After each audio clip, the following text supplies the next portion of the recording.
فأعوذ بالله من الشيطان الرجيم بسم الله الرحمن الرحيم إن الدين عند الله الإسلام صدق الله مولانا العظيم۔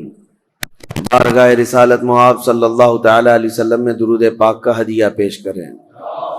اللہم صلی علی سیدنا محمد معدن الجود والکرم وآلہ واصحابہ الکرام وابنہ الکریم وبارک وسلم صلاۃ دائمۃ سرمدا ابدا۔ عزیزان گرامی وقار، تاریخ اسلام کی سچائیاں آپ کے سامنے بیان ہوتی جا رہی ہیں۔ خلافت راشدہ کا دور ختم ہوا 40 ہجری میں، چونکہ نبی مکرم مخبر صادق رسول اکرم صلی اللہ تعالی علیہ وسلم کا فرمان علی شان بھی تھا، الخلافت بعدی 30 ثم الملوک، میرے بعد خلافت 30 سال رہے گی، پھر بادشاہت آ جائے گی۔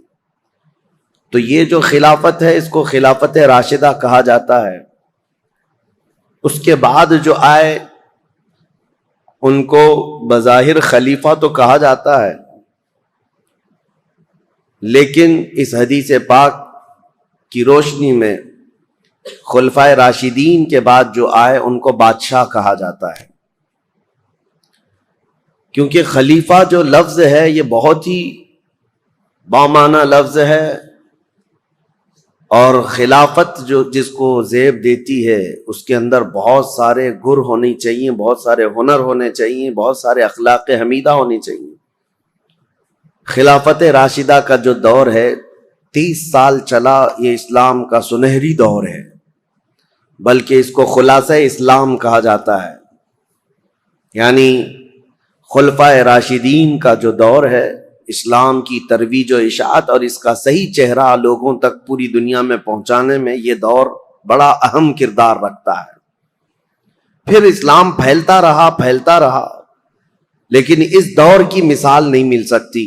یہ چاروں خلفاء، سیدنا ابوبکر صدیق، سیدنا عمر ابن خطاب، سیدنا عثمان ابن عفان اور سیدنا علی بن ابی طالب رضوان اللہ تعالی علیہ مجمعین کے جو دور گزرے ہیں، لیکن اسلام کی یہ ترقیاں غیروں کو کب بھاتی، کب پسند آتی؟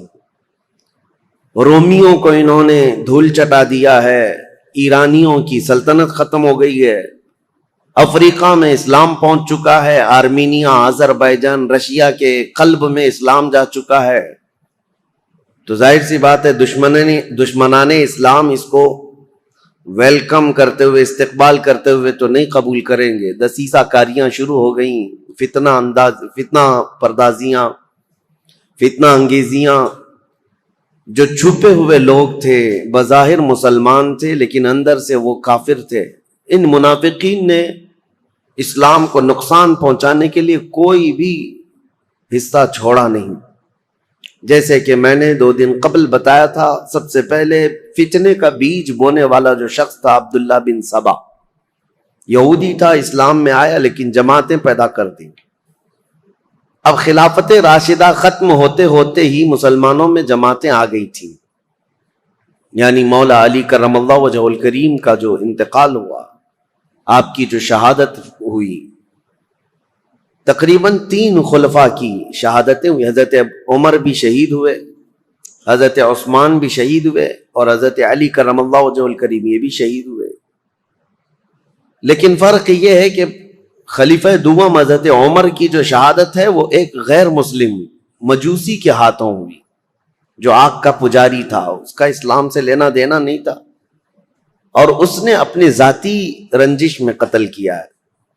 لیکن حضرت عثمان کا قتل مسلمانوں کی ایک باغی جماعت نے کیا، اور حضرت علی رضی اللہ تعالیٰ عنہ کا قتل بھی بظاہر مسلمان کہلانے والے تھے لیکن وہ کافر ہو چکے تھے، خارجی، لیکن نام کے وہ مسلمان ہی تھے، عبد الرحمن بن ملجم جس نے قتل کیا۔ تو اب یہاں سے آپ اندازہ کریں کہ مسلمانوں کے ہاتھ سے جب اتنے بڑے 2 خلیفہ قتل ہو گئے، شہید ہو گئے، تو پھر فتنہ پیدا ہو ہی چکا تھا، فتنہ عروج پر تھا۔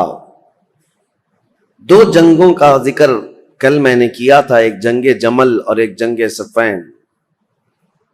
یہ جنگ جمل جو ہے سیدہ عائشہ صدیقہ رضی اللہ تعالیٰ عنہا تشریف لائی تھیں اس جنگ میں، اور پھر وہ صلح ہو گئی، واپس وہ چلی گئی، حضرت علی بھی گئے، لیکن غلط فہمی سے دونوں فوجوں میں لڑائیاں ہوئیں اور دونوں میں صحابہ بھی شہید ہوئے ہیں۔ اس جنگ کے بعد ایک اور جنگ ہوئی تھی جس کو جنگ صفین کہتے ہیں۔ یہ حضرت امیر معاویہ ملک شام سے نکلے تھے، چونکہ میں نے بتایا تھا آپ کو کہ حضرت عثمان غنی کے قتل کا بدلہ لینے کا سب سے زیادہ جو اعلان کر رہے تھے اس میں حضرت امیر معاویہ تھے، کیونکہ خاندان ایک ہی ہے، حضرت عثمان کا خاندان بھی اور حضرت امیر معاویہ کا خاندان بھی ایک ہی ہے۔ تو خون عثمان کا قصاص، بدلہ، اس نعرے سے وہ اٹھے تھے، اور اس کے بعد جنگ جمل کے بعد حضرت امیر معاویہ رضی اللہ تعالیٰ عنہ بھی فوج لے کر کے نکل پڑے تھے۔ حضرت علی کرم اللہ وجہ الکریم نے بہت ساری صلح کی کوششیں فرمائیں، خطوط لکھے، لیکن جواب میں صرف ایک ہی جواب آتا تھا کہ خون عثمان کا بدلہ چاہیے۔ یہاں تک کہ ایک بڑے صحابی ہیں جریر بن عبداللہ بجلی، یہ گئے اور حضرت امیر معاویہ سے انہوں نے کہا، کیا آپ کو یہ نہیں معلوم کہ علی بن ابی طالب رسول اللہ صلی اللہ علیہ وسلم کی قرابت داروں میں سے، خاندان میں سے، اور صحابہ میں وہ افضل ترین ہیں، پھر آپ کس طرح سے ان کے لیے جنگ کا ارادہ کر کے نکلتے ہیں؟ کیا آپ یہ سمجھتے ہیں کہ علی بن ابی طالب نے عثمان کا قتل کیا ہے، عثمان بن عفان کا قتل کیا ہے؟ حضرت امیر معاویہ نے کہا، نہ، میں ان کی فضیلت کا بھی قائل ہوں، وہ رسول اللہ صلی اللہ علیہ وسلم کے رشتہ دار بھی ہیں، یہ ساری چیزیں اپنی جگہ پر، لیکن حضرت امیر معاویہ کی ایک دلیل یہ تھی، کہتے ہیں ہاں یہ بھی میں سمجھتا ہوں کہ اگر علی بن ابی طالب نے عثمان بن عفان کا قتل نہیں بھی کیا ہے تو قاتلوں کو ہمارے حوالے کیوں نہیں کرتے؟ جنہوں نے قتل کیا ان کو ہمارے حوالے کرے۔ تو حضرت علی کرم اللہ وجہ الکریم کے پاس انہوں نے خط لا کر کے دیا کہ امیر معاویہ تو یوں کہہ رہے ہیں۔ حضرت علی نے کہا، مجھ سے وہ لوگ ایسی چیز کا مطالبہ کر رہے ہیں جو میرے ہاتھ میں ہے ہی نہیں۔ حضرت عثمان غنی کے قاتل کون ہیں یہ پتہ ہی نہیں ہے، تو کیسے ان کے حوالے کیا جائے؟ اگر میرے قابو میں ہوتے، میرے قبضے میں ہوتے، تو حضرت علی کہتے ہیں سب سے پہلے خون عثمان کا بدلہ لینے والا علی بن ابی طالب ہوتا، لیکن معاملات نہیں سلجھے، یہ حالات بڑھتے چلے گئے۔ پھر حضرت امیر معاویہ جو لشکر لے کر کے نکل پڑے، اور ان دونوں جماعتوں کی ایک جگہ پر جا کر آمنا سامنا ہو گیا، ان جماعتوں کا مقام نہروان کے قریب۔ حضرت امیر معاویہ کے ساتھ جو فوج تھی وہ بھی بہت ہزاروں کی تعداد میں، اور حضرت علی رضی اللہ تعالیٰ عنہ کے ساتھ جو فوج تھی وہ بھی ہزاروں کی تعداد میں۔ لیکن حیرت کی بات یہ ہے کہ کچھ جو دور اندیش تھے، صحابہ تھے، وہ لڑائی ہونے نہیں دے رہے تھے۔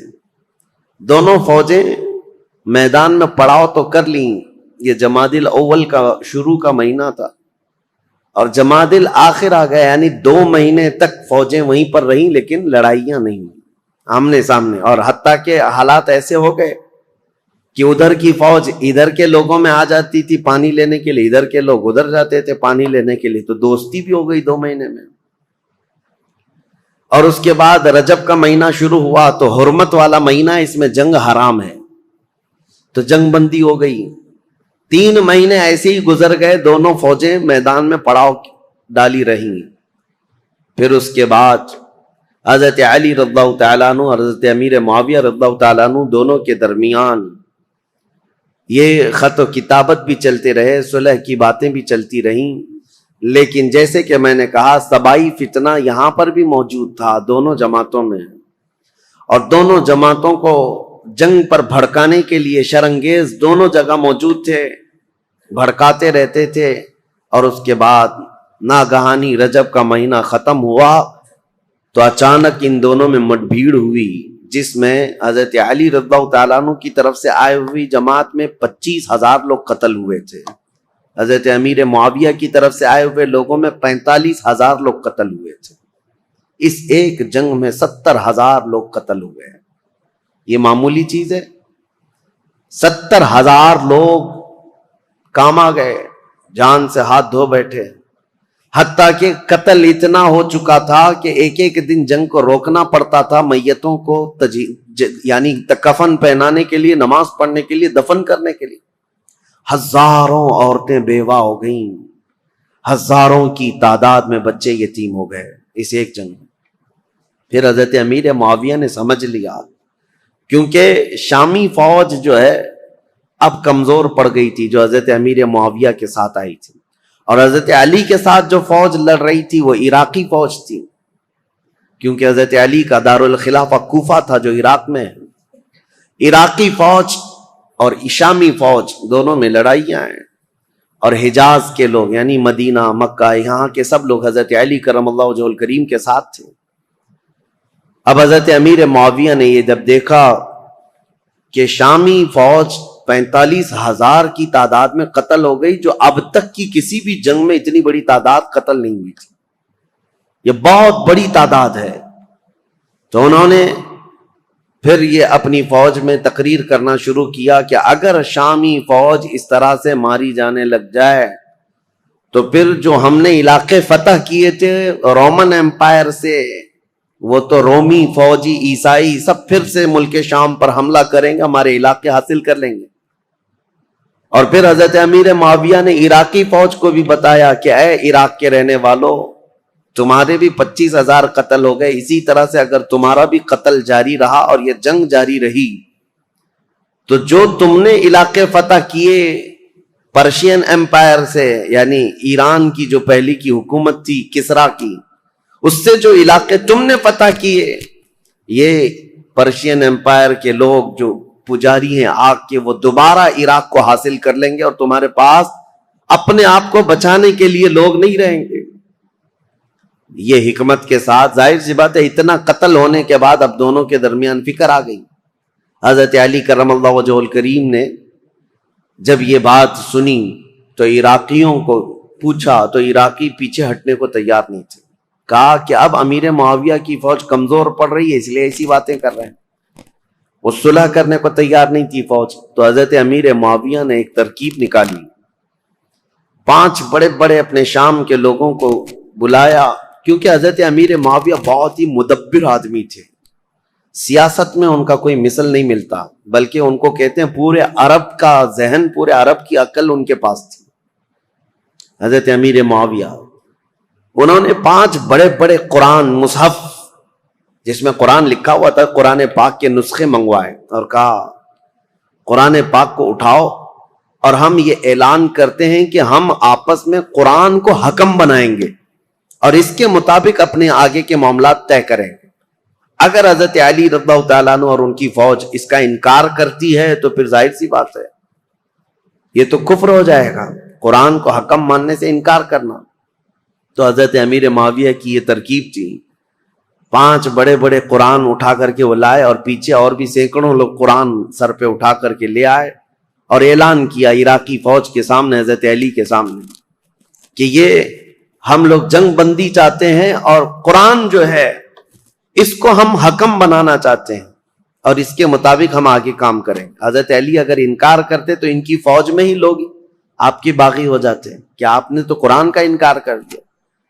تو حضرت علی رضی اللہ تعالیٰ عنہ یہ سیاست سمجھ گئے، آپ نے فرمایا ہم نے جو جنگ کی ہے وہ اسی لیے کہ تم قرآن کے پابند بن جاؤ، اسی لیے تو ہم تلوار اٹھائے، اور آج اگر آپ کو یہ بات لگ رہی ہے کہ قرآن کو حکم بنایا جائے تو اس کے سب سے پہلے پیروکار ہم ہوں گے۔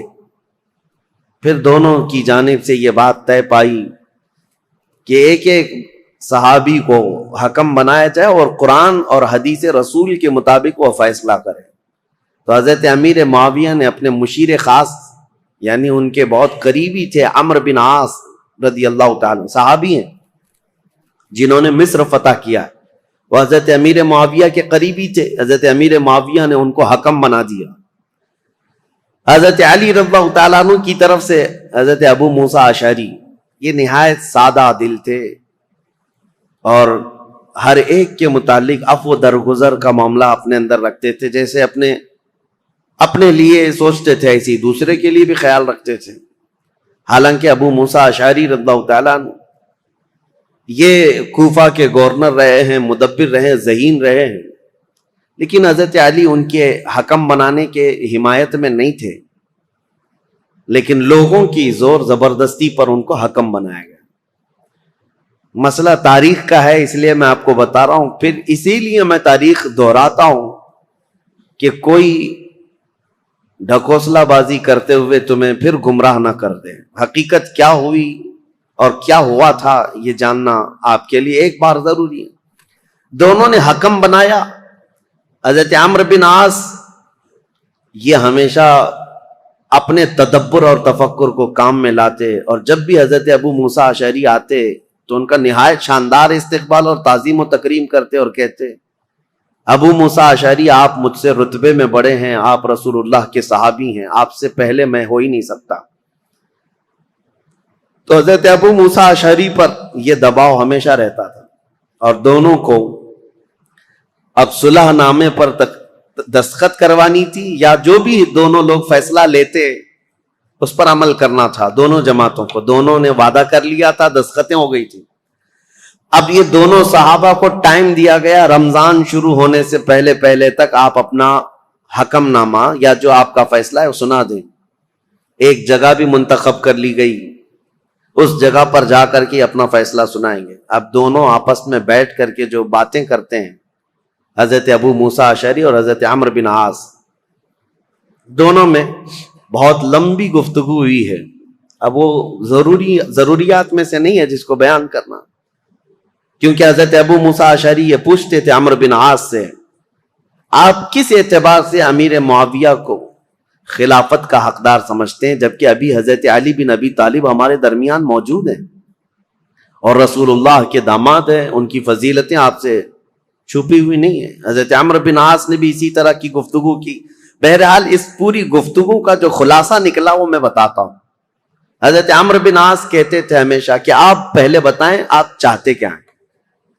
حضرت ابو موسیٰ اشعری نے کہا، اب میں یہ چاہتا ہوں کہ مسلمانوں کو اس فتنہ انگیزی سے اور یہ روز روز کی جنگ سے نکالنے کے لیے یہ اعلان کر دوں کہ اب حضرت علی بھی خلیفہ نہیں ہے، امیر معاویہ بھی خلیفہ نہیں ہے، یہ معاملہ اب جیسے صدیق اکبر کے زمانے میں مسلمانوں کے حوالے تھا، وہ جس کو چاہیں خلیفہ منتخب کریں۔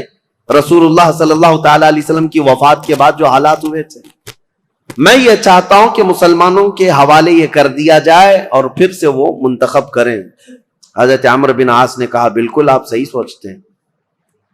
حضرت عمرو بن عاص بھی اسی خیال کے حامی رہے، لیکن بہرحال دونوں حکم تھے، دونوں صحابی تھے۔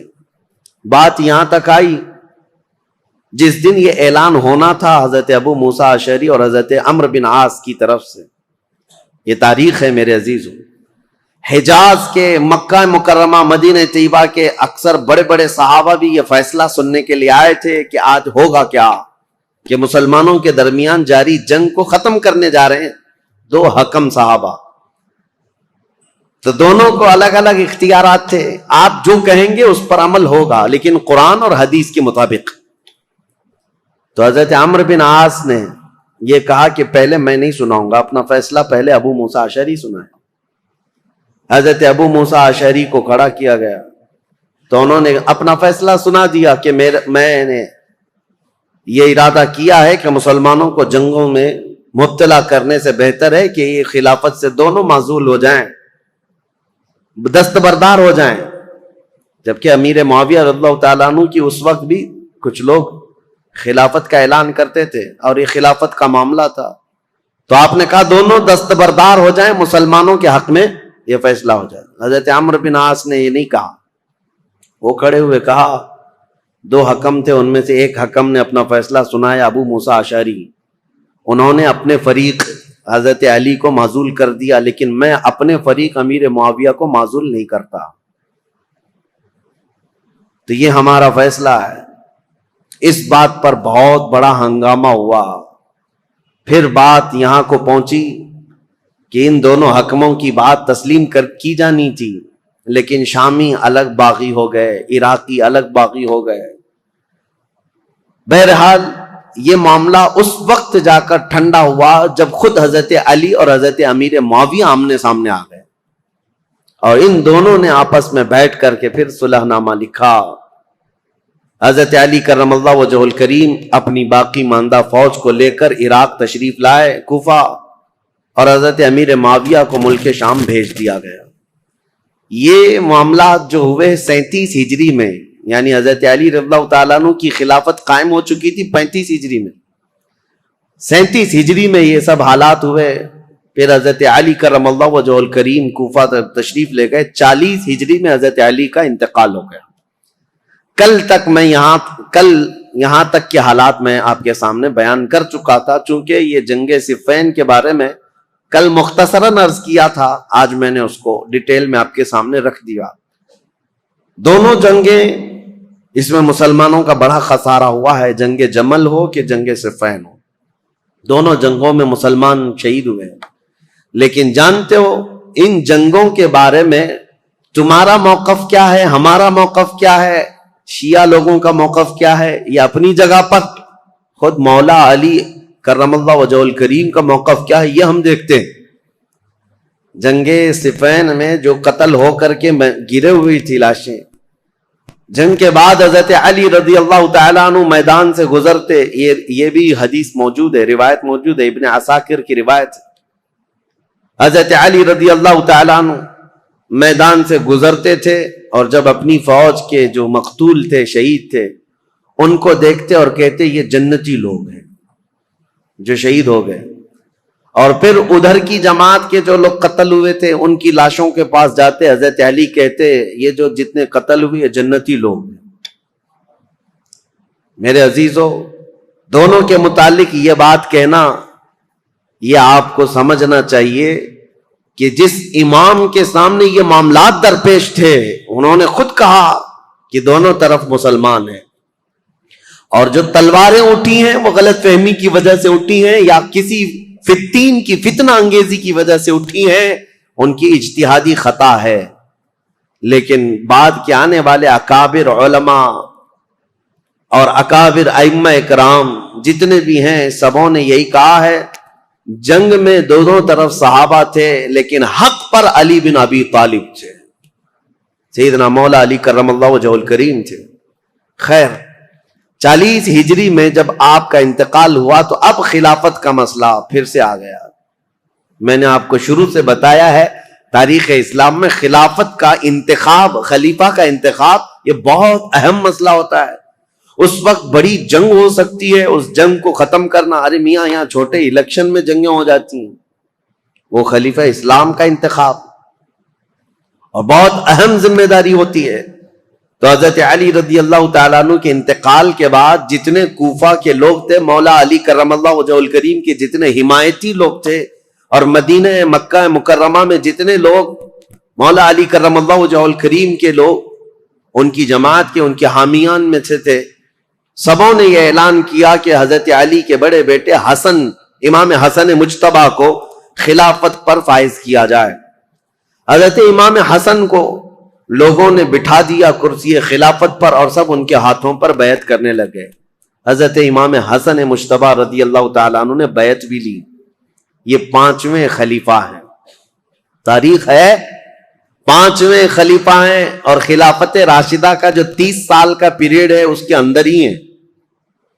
ابھی 6 مہینے باقی ہیں خلافت راشدہ کے. 30 سال حضور نے فرمایا نا، یہ سارے 29 سال ہوئے تھے حضرت ابوبکر صدیق سے لے کر حضرت علی تک. جب حضرت علی کا انتقال ہوا 29.5 سال ہوئے تھے. اور اسی کے بعد حضرت امام حسن نے بھی اعلان کیا، اور ادھر ملک شام میں دمشق میں حضرت امیر معاویہ نے اپنی خلافت کا اعلان کیا. اور شام کے جتنے لوگ تھے وہ سب کے سب حضرت امیر معاویہ کے ہاتھ پر بیعت کر لی.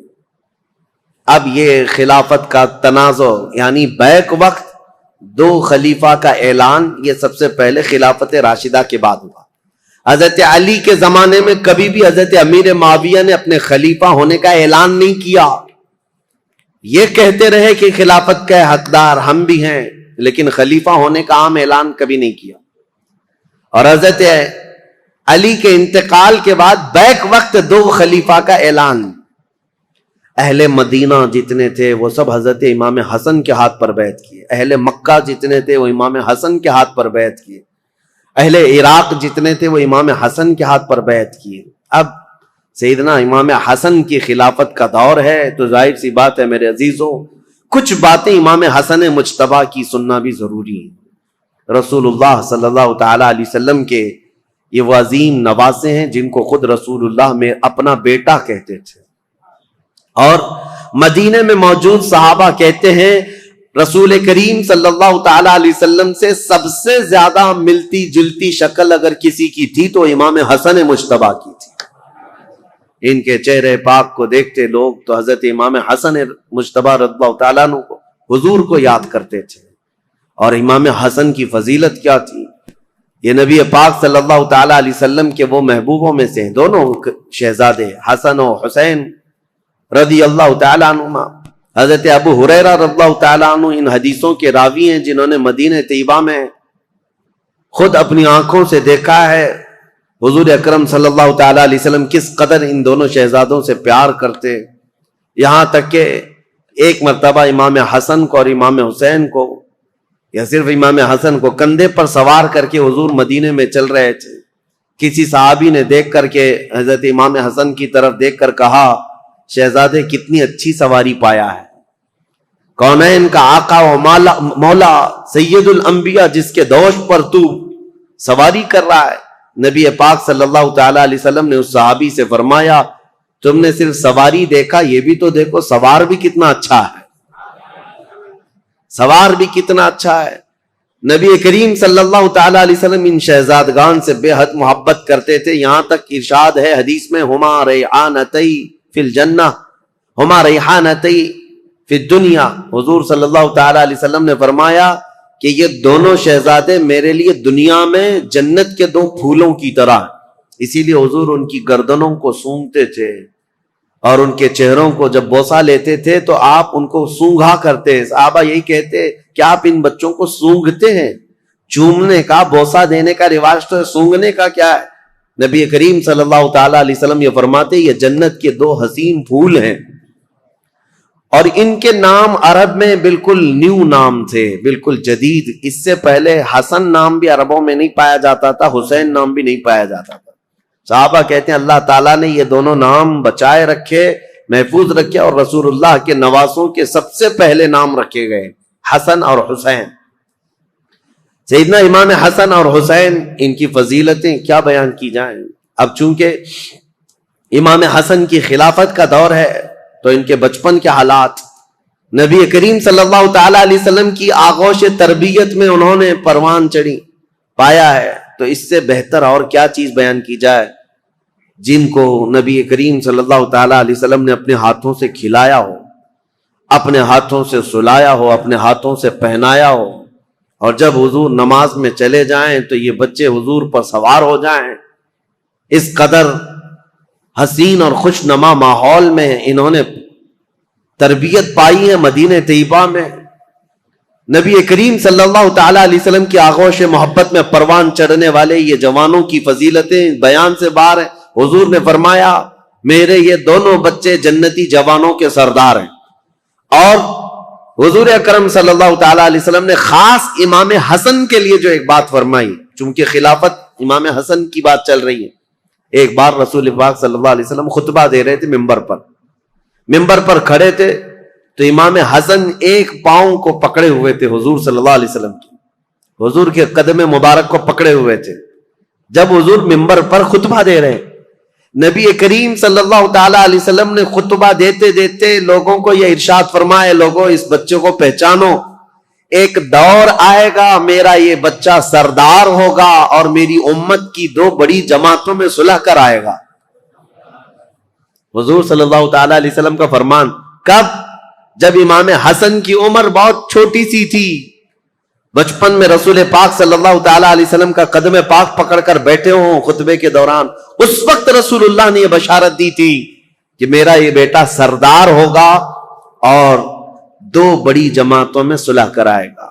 بہرحال فضیلتیں بیان سے باہر ہیں. آپ نہایت ہی متقی پرہیزگار، یہاں تک کہ صحابہ اور تابعین نے کہا ہے، امام حسن بصری اور دیگر تابعین سے یہ روایت ہے کہ امام حسن بصری سے زندگی بھر میں کسی نے سخت جملہ نہیں سنا. ایک ہی مرتبہ ان کا عمیر بن عثمان ان سے کچھ زمین کے معاملات کو لے کر کے مسئلہ ہوا. انہوں نے بہت انہیں سمجھایا. امام حسن کبھی بھی سخت جملہ نہیں کہتے تھے اور نہ ہی زندگی میں کبھی کسی نے ان سے گالیاں سنی، کبھی نہیں ہوا. حضرت امام حسن بہت بردبار کس کو کہتے ہیں؟ سب سے زیادہ برداشت کی طاقت رکھنے والا. امام حسن کے اندر یہ جذبہ تھا، کبھی کسی کے خلاف سخت جملہ استعمال نہیں کیا. عمیر بن عثمان سے جب یہ معاملہ ہوا تو لوگوں نے آ کر کے کہا کہ آپ کی ساری دلیلیں، ساری باتیں انہوں نے رد کر دی، وہ ماننے کو تیار نہیں. امام حسن نے کہا اس سے زیادہ میں کیا کر سکتا ہوں، اس کی ناک خاک آلود ہو جائے. بس یہ ایک جملہ فرمایا گیا. پوری زندگی میں ہم نے امام حسن سے سنا، اس کے علاوہ سخت جملہ کسی کے بارے میں کہتے ہوئے کبھی نہیں سنا. حتیٰ کہ آپ کو میں بتاؤں، مروان، یہ جس نے حضرت عثمان غنی کی مہر چرائی تھی، یہ مروان جو بھاگ کر گیا تھا حضرت عثمان کے قتل کے وقت، مدینے میں نہیں تھا. یہ حضرت علی رضی اللہ تعالیٰ عنہ کی وفات کے بعد جب امیر معاویہ نے ملک شام میں خلافت کا اعلان کیا تو مروان کو مدینے کا گورنر بنا کر بھیج دیا. یہ مروان سخت قسم کا آدمی تھا. اس کی پیدائش میں فرمایا تھا رسول کریم صلی اللہ تعالیٰ علیہ وسلم نے، گرگٹ کا بچہ گرگٹ پیدا ہو گیا. یہ مروان بن حکم، یہ وہ شخص ہے، مدینے کا حاکم بنا تھا. یہ خطبہ دیتا تھا اور خطبے میں سخت جملے حضرت امام حسن کے بارے میں کہتا تھا، اور امام حسن بیٹھے ہوئے سنتے تھے خطبے میں. ان کے باپ کو گالیاں دیتا تھا اور حضرت امام حسن کو بولتا تھا. یہاں تک کہ ایک مرتبہ امام حسن ایک مجلس میں بیٹھے ہیں، اور بھی لوگ تھے، مروان بیٹھا ہوا ہے. اس نے تانا مارتے ہوئے یہ کہا کہ ایسا شخص ہے، میں اس کے باپ کے بارے میں کہتا ہوں تو یہ کہتا ہے میری ماں گھوڑی تھی. نعوذ باللہ من ذالک. سیدہ کائنات کی طرف بھی اس نے بد زبانی کی تھی. میں یہ بات صرف اس لیے کہہ رہا ہوں، اتنا سخت جملہ سامنے کہنے کے بعد امام حسن مجتبی رضی اللہ تعالیٰ عنہ اف تک نہ کہتے تھے. کھڑے ہو گئے. لوگوں نے کہا نواز رسول، جگر گوش بطول حسن مجتبی کے متعلق ایسا کہتا ہے.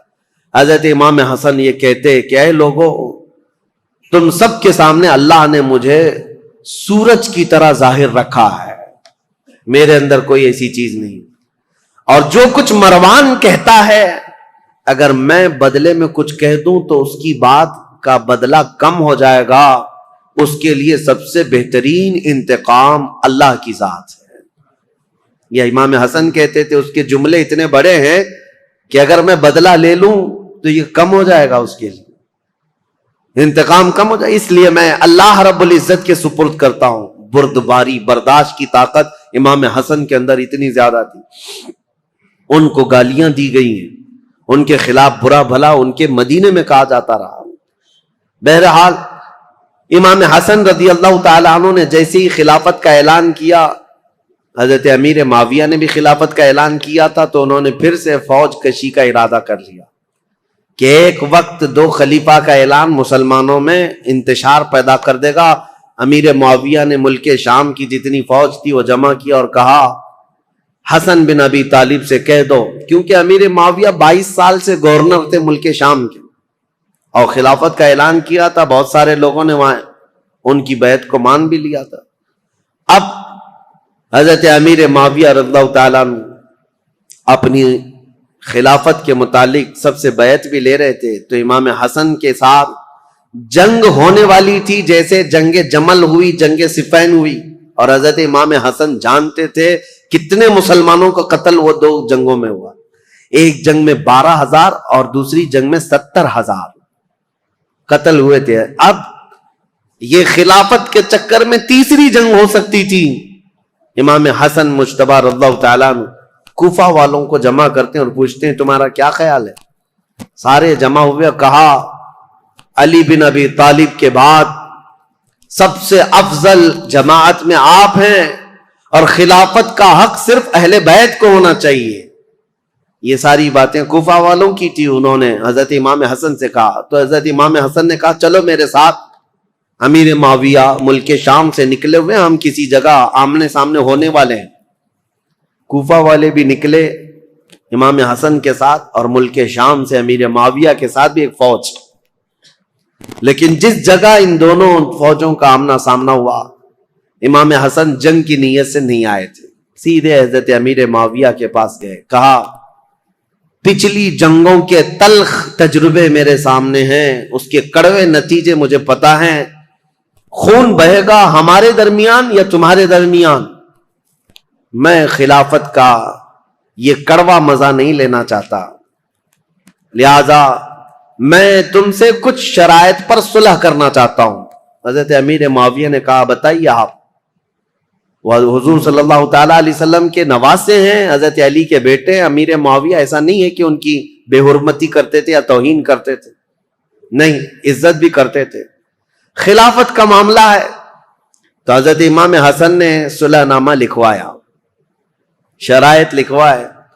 اس میں پہلی یہ تھی کہ امیر معاویہ کے انتقال کے بعد خلافت پھر امام حسن کے پاس آ جائے گی. دوسری یہ تھی کہ جو علاقے مدینے کے، مکہ کے جو لوگ حضرت علی کرم اللہ تعالی وجہ الکریم کے حامی ہیں، ان سے کوئی سختی نہیں کی جائے گی، باز پرس نہیں کیا جائے گا، یا جو جنگوں میں تمہارے سامنے آ چکے تھے ان سے کوئی بدلہ نہیں لیا جائے گا، کیونکہ اب آپ خلیفہ بن رہے ہیں. آپ کے خلاف جو جنگیں ہوئی ہیں اس زمانے میں، اب ان کو پکڑ کر کے مارا جائے یا ان کو قید کیا جائے، یہ نہیں ہوگا. یہ سب شرطوں میں حضرت امام حسن نے لکھوایا اور کہا کہ اہل حجاز، مکہ مدینے والوں کا اور اہل بیت کا خاص خیال کیا جائے. حضرت امیر معاویہ نے ان تمام شرائط کو قبول کر لیا، سب منظور ہے. پھر ہر سال 1,00,000 دینار امام حسن مجتبی رضی اللہ تعالیٰ عنہ کو نظر کیے جانے پر یہ صلح منظور ہوئی. حضرت امیر معاویہ واپس چلے گئے اور امام حسن بھی اپنی فوج کو لے کر واپس آئے، اور کوفہ میں آپ نے منبر پر کھڑے ہو کر کے اعلان کیا کہ اے لوگوں، میں اس خلافت سے دستبردار ہو گیا جس کے لیے مسلمانوں کا خون بہتا جا رہا ہے. میں نے معاویہ بن ابی سفیان کے حوالے اس خلافت کا ذمہ دے دیا ہے. یہ اعلان کرنے کے بعد اب پورے خطہ اسلام میں ایک ہی خلیفہ تھا، وہ امیر معاویہ کی ذات. امام حسن 6 مہینے تک خلیفہ رہے اور 6 مہینے کے بعد دستبردار ہو گئے.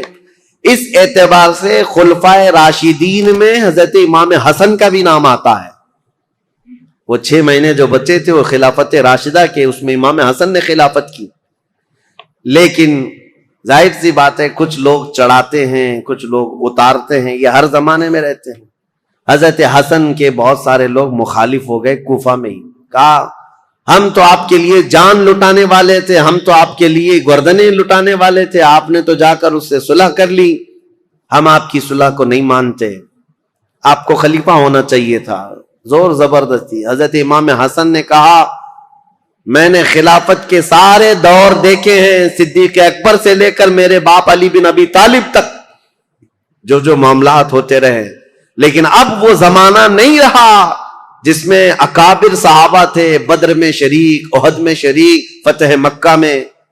وہ صحابہ کی تعداد کم ہو گئی ہے. اے لوگوں، اب خلافت نہیں، اب ملوکیت آ گئی، اب بادشاہت آ گئی ہے، اور میں نہیں چاہتا کہ یہ بادشاہت کا دھبا آل رسول کے دامن میں بھی آئے. یہ حضرت امام حسن کا اعلان تھا. وہ بادشاہت کا داغ نہیں لینا چاہتے تھے، کیونکہ دنیا بات کو یہ نہ کہے کہ رسول اللہ کے شہزادے خلافت راشدہ کے بعد پھر بادشاہ بن گئے. نہیں، میرے آقا صلی اللہ تعالی علیہ وسلم جن شہزادوں کو چوما کرتے تھے ان شہزادوں نے خلافت کو یوں دے دیا. حضرت امیر معاویہ کے جانے کے بعد میرے عزیزوں یہ ایک ایسی عظیم صلح تھی پورے اسلامی تاریخ میں جس نے بہت بڑی جنگ کا ناکہ بند کر دیا تھا. ختم ہو گئی، جنگیں ختم ہو گئی. اب یہاں پر ان کی صلح کے بعد رسول مختار صلی اللہ تعالی علیہ وسلم کی وہ حدیث یاد کرو جب میرے آقا نے منبر پر کھڑے ہو کر کے امام حسن مجتبی کے لیے کہا تھا میرا یہ بیٹا سردار ہوگا اور میری امت کی 2 بڑی جماعتوں میں صلح کرائے گا. اس مخبر صادق صلی اللہ علیہ وسلم کے فرمان کو امام حسن نے سچ ثابت کر دکھایا. میرے عزیزو، تخت پر بیٹھنا یہ کمال کی بات نہیں، نیچے چل کر کے بادشاہ بننا یہ بہت بڑے کمال کی بات ہے. امام حسن خلافت سے دستبردار تو ہو گئے، لیکن لوگوں کے دلوں سے کبھی ان کی محبت کم نہیں ہوئی. لوگوں کے دلوں میں ان کے لیے احترام کا جذبہ بہت زیادہ تھا. آج بھی میرے عزیزو، میں ایک حیرت کی بات ہے آپ کو بتاؤں، مدینہ طیبہ میں جانے کے بعد ان ظالم نجدیوں نے جنت البقیع کے جتنی قبریں تھی بلڈوزر سے سب کو منہدم کر دیا، صاف کر دیا. پہلے سب کی قبریں تھی، سیدہ کائنات فاطمۃ الزہرا کی، سیدنا امام حسن کی وہیں پر مدینہ طیبہ میں، اور امام باقر، امام زین العابدین یہ وہاں پر ہیں، اور کئی ازواج، ساری ازواج مطہرات حضور کی 2 بیویوں کو چھوڑ کر، اور حضور صلی اللہ تعالی علیہ وسلم کے کثیر صحابہ، عثمان ابن عفان، سب وہاں جنت البقیع میں سب کو بلڈوزر سے ختم کر دیا. لیکن آج بھی جاؤ مدینہ طیبہ، صبح شام حاضریاں تو ہوتی ہیں، دروازہ کھلتا ہے، ایک نہیں ہزاروں کی تعداد میں سارے مومنین جاتے ہیں، جنت البقیع جاتے ہیں، ڈھونڈتے رہتے ہیں آج بھی. اور قبریں نہ بھی ملے تو انہیں ان صحابہ کو اور ان اکابر کو یاد کر کے روتے ہیں اور دعائیں کرتے ہیں اور واپس آتے ہیں. میں پوچھنا چاہتا ہوں، قبروں کو منہدم کر دینے کے بعد پورے کروڑوں مسلمانوں میں سے کسی کے بھی دل میں سیدہ فاطمۃ الزہرا کی عظمت کم ہوئی؟ کیا امام حسن مجتبی کی قبر کو ڈھا دینے کے بعد ان کی عظمت کسی کے سینے میں کم ہوئی؟ ان ظالموں کو یہ خبر نہیں، ان کے مقامات و مراتب صرف قبروں سے نہیں ہے. اللہ جسے مقام دیتا ہے وہ صبح قیامت تک عطا کرتا ہے. یہ ہمارے دلوں میں ان کی عظمت ہے. سیدنا امام حسن مجتبی رضی اللہ تعالیٰ عنہ نے خلافت امیر معاویہ کے حوالے کر دیا. چونکہ ہمارا موضوع جو چل رہا ہے وہ تاریخ اسلام ہے، تو تاریخ کو لے کر کے چلنا ہے مجھے کربلا تک. کربلا کے واقعات کیسے پیش آئے اب آپ کا ذہن بن گیا ہوگا. جب حضرت عثمان کے زمانے سے اتنے معاملات چل رہے تھے تو پھر کربلا آنے تک کے معاملات کیا کیا ہوئے ہوں گے. اب آپ کا ذہن خود ہی فیصلہ کرے گا کیا کیا ہوئے ہوں گے. ٹھیک ہے، حضرت امیر معاویہ آ گئے، والی شام ہی نہیں بلکہ پوری خلافت اسلامیہ کے آپ امیر بن گئے. اب ظاہر سی بات ہے، امیر معاویہ 40 ہجری میں خلیفہ بنے تو ان کا زمانہ خلافت جو ہے 60 سال تک رہا ہے، یعنی تقریباً 60 ہجری تک رہا ہے. 20 سال آپ نے خلافت کی ہے، تو اب ان کی بھی کچھ سیرت آپ کے سامنے رکھنا ضروری ہے. کون ہے امیر معاویہ؟ کون ہے یہ جو اب 20 سال خلافت کیا؟ خلفائے راشدین کے بعد سب سے لمبا دور ان کو ملا ہے، اور 22 سال پہلے گورنر رہے. کل 42 سال انہوں نے ملک شام کی رسی پکڑی ہے، باغ ڈور سنبھالا ہے.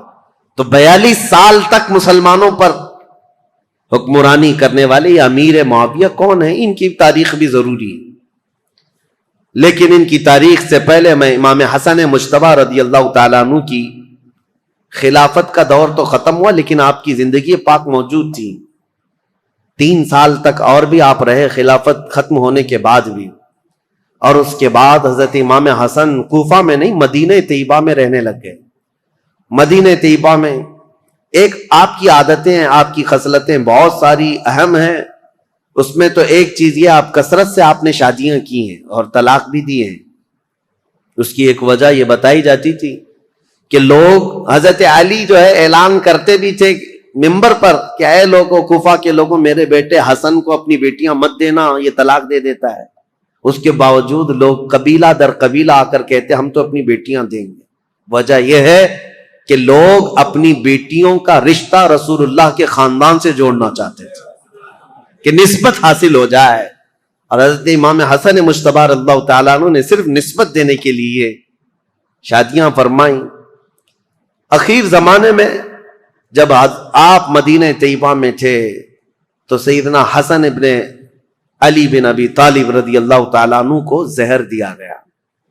پہلے آپ کو دودھ میں کوئی زہر دیا گیا اور یہ تاریخ میں آپ کو بتاؤں، جیسے ہی آپ کو زہر دیا گیا رات کو ایسا تڑپتے تھے پوری، اور آپ کو جب بے چینی ہوتی، بے قراری ہوتی تو حکیم کو نہیں بلاتے تھے، دوڑ کر کے روضہ رسول کے پاس آتے تھے، نبی کریم صلی اللہ تعالی علیہ وسلم کے روزے کو پکڑ کر کے لپٹ جاتے تھے، اور تھوڑی دیر کے بعد حضرت امام حسن کے منہ سے وہ زہر نکل جاتا یا قے ہو جاتی اور آپ کو آرام مل جاتا اور آپ آتے۔ ایک بار ہوا، دو بار ہوا، دوسری مرتبہ بھی زہر دیا گیا۔ اب اس کے بعد پھر آپ روزے رسول پر آتے تھے اور اللہ کے حبیب صلی اللہ تعالی علیہ وسلم سے استغاثہ کرتے۔ لوگ آج ہم سے یہ سوال کرتے ہیں کہ حضور کے انتقال کے بعد، وفات کے بعد مانگنا حرام ہے؟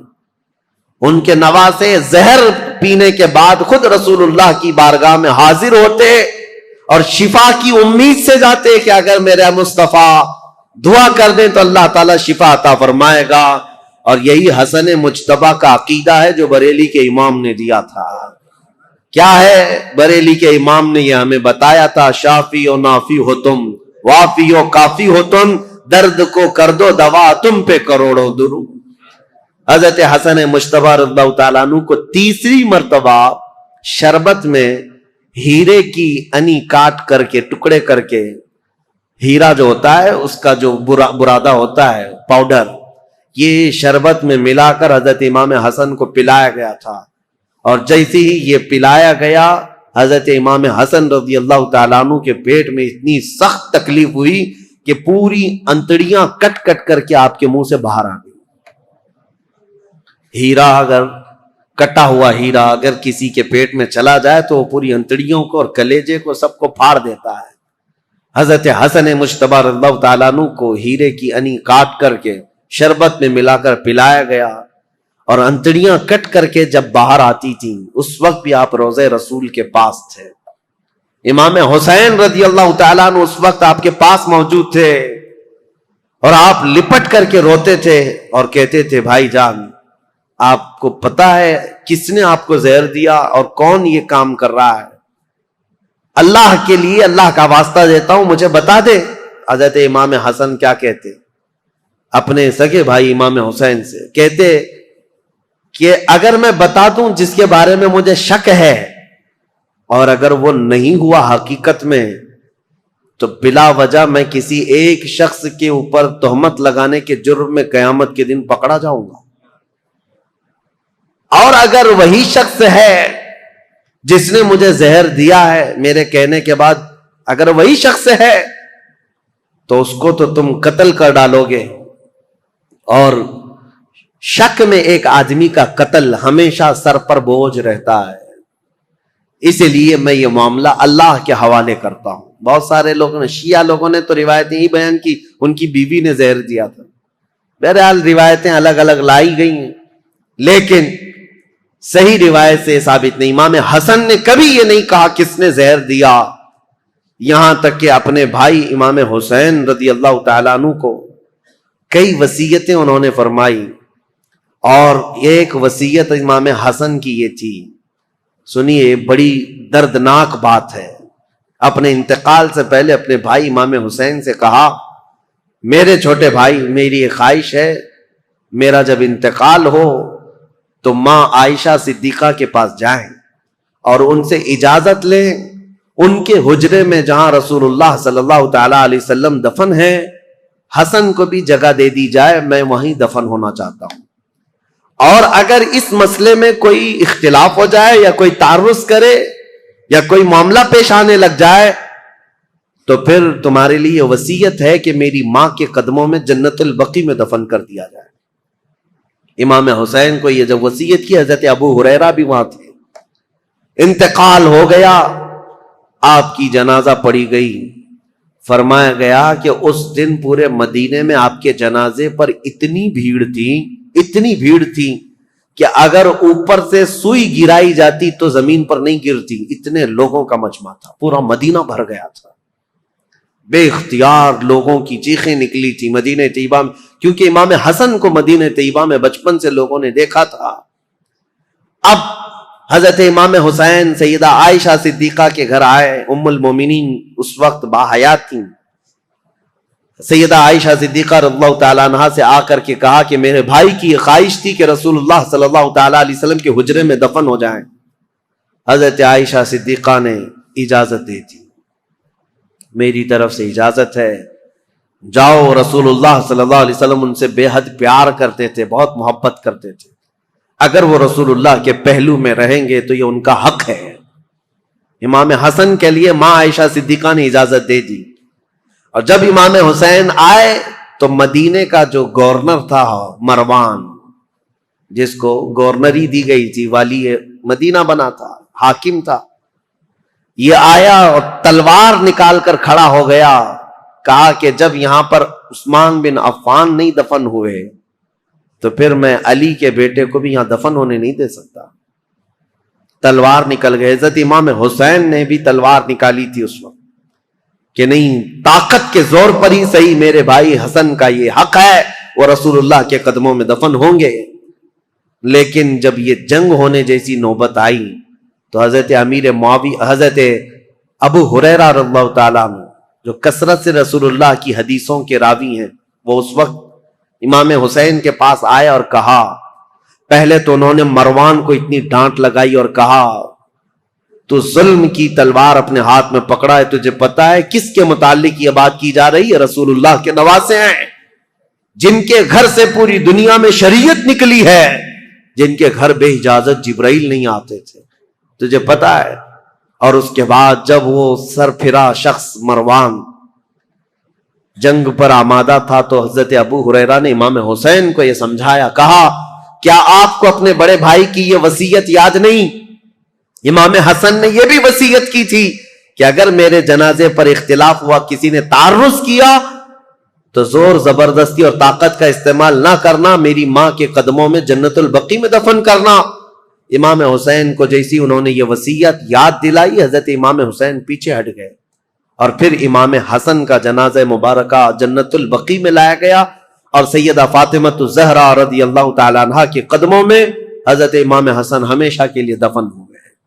یہ تاریخ رسول کریم صلی اللہ تعالیٰ علیہ وسلم کے ایک شہزادے کی ہے۔ اب دور تھا امیر معاویہ کا، 40 ہجری کے بعد جو دور ہوا ہے، امیر معاویہ یہ ابو سفیان کے بیٹے ہیں۔ ابو سفیان یہ بھی صحابی ہیں۔ امیر معاویہ کی ماں ہندہ ہے۔ معاملہ ایسا ہے، لیکن ایک بات یاد رکھیں، یہ رسول اللہ کے صحابہ ہیں، کبھی بھی ان کے متعلق بدگمانی نہ پالنا۔ پہلے کے حالات بہت مختلف رہے ہیں، بہت الگ رہے ہیں۔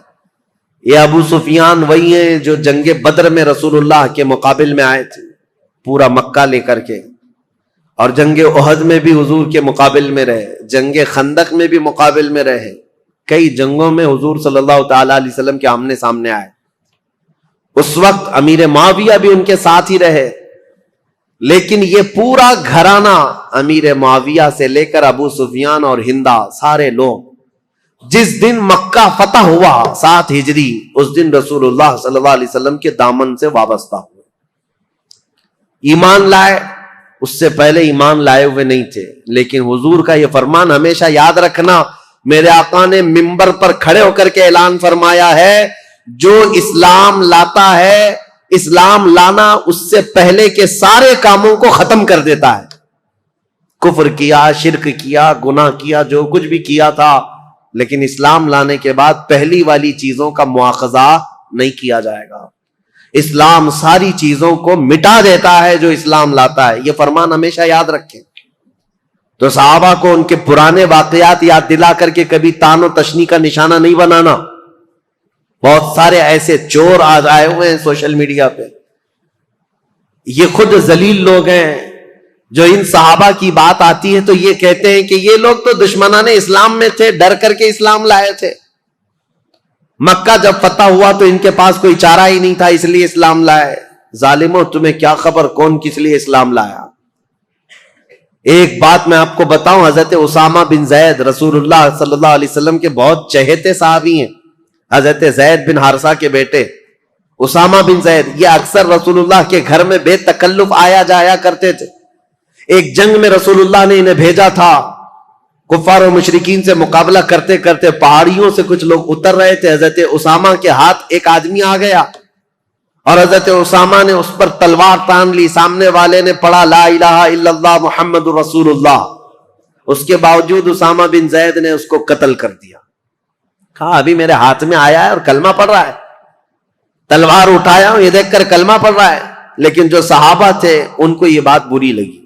حضور صلی اللہ تعالی علیہ وسلم کے پاس آئے اور اس مسئلے کو رکھا. کہا یا رسول اللہ صلی اللہ علیہ وسلم, آپ کا فرمان تو ہے کہ جب کوئی کلمہ طیبہ پڑھتا ہو تو اس کے خلاف تلوار نہیں اٹھا سکتے, لیکن اسامہ بن زید نے آج ایک ایسے شخص کو قتل کر دیا جو کلمہ پڑھ رہا تھا سامنے. اسامہ بن زید کو حضور نے بلایا. یہ صحیح حدیث پاک ہے, مسلم شریف میں بھی ہے. نبی کریم صلی اللہ تعالی علیہ وسلم نے پوچھا ہے اسامہ کیا تم نے ایسا کیا ہے؟ اسامہ بن زید نے کہا یا رسول اللہ وہ تو ڈر کے مارے کلمہ پڑھ رہا تھا, میں نے جب تلوار اٹھائی تب وہ کلمہ پڑھ رہا تھا. حضور اتنے جلال میں آئے اور کھڑے ہو گئے اور کہا اے اسامہ کیا تو نے اس کا دل چیر کر کے دیکھا تھا کہ وہ ڈر کر کے پڑھ رہا تھا کہ اللہ کے لیے پڑھ رہا تھا؟ زندگی بھر حضرت اسامہ بن زید کو اس بات کی شرمندگی تھی, قلق تھا, ملال تھا. یاد رکھو میرے عزیزو, جب اتنی بات کے لیے رسول کریم صلی اللہ تعالی علیہ وسلم نے ڈانٹ لگائی تھی تو پھر آپ یہ جو سوشل میڈیا میں بھونکتے ہیں کہ امیر معاویہ, ابو سفیان, ہندا, یہ سب تو ڈر کر کے اسلام لائے تھے, فتح مکہ کے دن ان کے پاس کوئی چارہ نہیں تھا, تو کس کے بارے میں بتاؤ گے؟ اگر پرانے واقعات نکالو گے تو ابو جہل کے بیٹے اکرمہ رضی اللہ تعالیٰ عنہ یہ بھی ایمان لائے, صحابی ہیں, باپ ابو جہل ہے.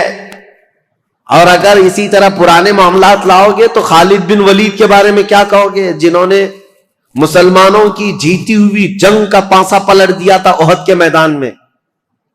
جنگ احد جو ہو رہی تھی اس میں مسلمان غالب آ گئے تھے, کفار و مشرکین کے دانت کھٹے کر کے ان کو بھگا دیا تھا, لیکن خالد بن ولید نے 200 لشکریوں کو پیچھے سے لا کر کے ایسا حملہ کیا تھا صحابہ پر جب یہ ایمان لائے ہوئے نہیں تھے, اور ایسا حملہ کیا تھا کہ 70 مسلمان شہید ہوئے ہیں جنگ احد میں. وہ خالد بن ولید نے پوری جنگ کا پانسا پلٹ دیا تھا. تو کیا آپ بلیم ان پر کرو گے؟ ان کی وجہ سے امیر حمزہ شہید ہوئے تھے, ان کی وجہ سے مصعب بن عمیر شہید ہوئے تھے, ان کی وجہ سے عبداللہ بن جہش شہید ہوئے تھے, حضرت حنظلہ, یہ سب صحابہ جو شہید ہوئے جنگ احد میں.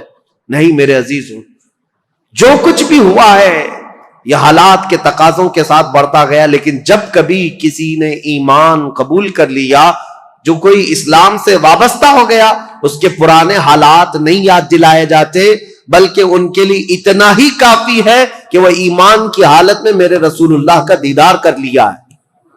یہ مقام قیامت تک اب کسی کو ملنے والا نہیں ہے.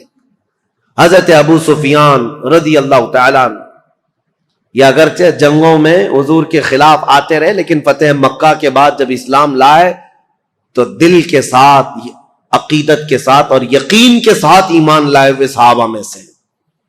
اور ان کے بیٹے حضرت امیر معاویہ. اب امیر معاویہ کی پیدائش کا معاملہ میں بتاتا ہوں. ان کی ماں ہندا, یہ بھی صحابیاں ہیں, لیکن یہ وہی ہندا ہیں جنہوں نے احد کے میدان میں حضرت امیر حمزہ کا کلیجہ چبایا تھا. دیکھیے حالات کو اگر آپ بتائیں گے تو معاملات بہت سارے ہوئے ہیں, کیونکہ اس وقت جنگیں چل رہی تھیں, اور امیر حمزہ کا کلیجہ انہوں نے اس لیے چبایا تھا کہ ہندا کے باپ کو امیر حمزہ نے بدر میں مارا تھا, ہندا کے بھائی کو قتل کیا تھا. تو جس کے گھر میں یہ سب معاملات چل رہے ہوں, جنگوں کا تقاضا تھا اس وقت, لیکن بعد میں وہ ایمان لائیں اور صحابیت کا شرف بھی حاصل کیا. جو عورتوں میں صحابیات ہیں ان میں حضرت ہندا کا بھی مقام ہے. بات یہ تھی کہ ہندا کے باپ ربیعہ, یہ ہندا کی شادی فاقیہ نام کے ایک شخص سے کی تھی. فاقیہ بڑا امیر آدمی تھا, مکہ کا رہنے والا, اور وہ ایک مرتبہ اپنے بیوی ہندا کے ساتھ بیٹھا ہوا تھا, اور اس وقت جتنے شاعر آتے تھے دور دراز سے وہ فاقیہ کے پاس آتے, وہ سب کو پیسے بہت لٹاتا تھا. تو تھوڑی دیر کے لیے وہ کسی کام سے نکل کر باہر گیا, ہندا اکیلی بیٹھی تھی جھوپڑی میں, تو ایک کوئی اجنبی شاعر آیا, اور جیسی وہ خیمے کے پاس آیا اندر دیکھا عورت اکیلی ہے, تو دروازہ پردہ گرا کر وہ واپس چلا گیا کہ ہندا اکیلی ہیں, شوہر نہیں ہے, فاقیہ موجود نہیں. اسی اسنا میں وہ شاعر جا رہا تھا، فاقہ اندر آ رہا تھا. فاقہ نے آتے ہی پوچھنا شروع کر دیا، اس مرد سے تیرا کیا تعلق ہے؟ اس اجنبی آدمی نے تیرے ساتھ اکیلے میں کیوں ملاقات کی؟ وہ اتنا شکی مزاج تھا کہ اس نے ہندا کا جینا تنگ کر دیا، بہت سخت شست کیا، اور اس کے بعد ہندا روتی ہوئی اپنے باپ کے پاس آ گئی. تو جو ہندا کا باپ ہے ربیعہ، اس نے کہا کہ سچ سچ بتا ہوا کیا تھا؟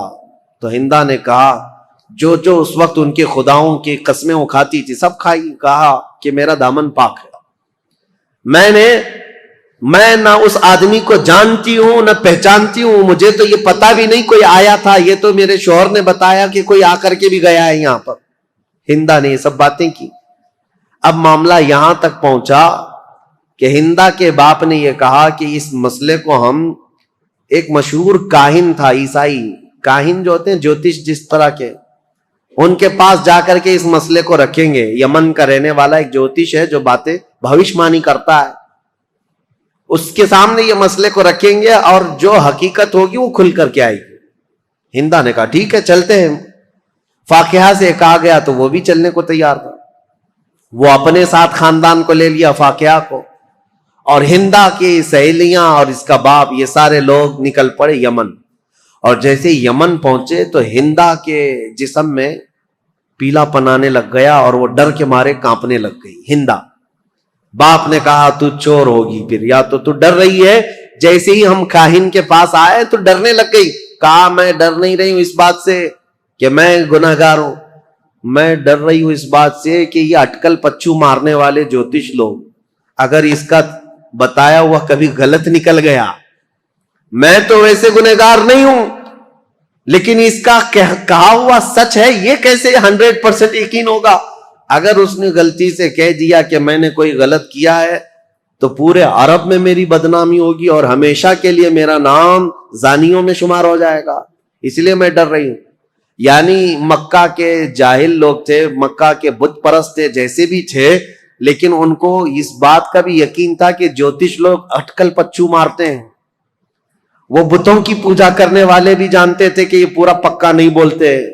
مجھے حیرت ہوتی ہے جاہل مسلمان کیسے طوطے والے بابا کے پاس جا کے بیٹھتے ہیں.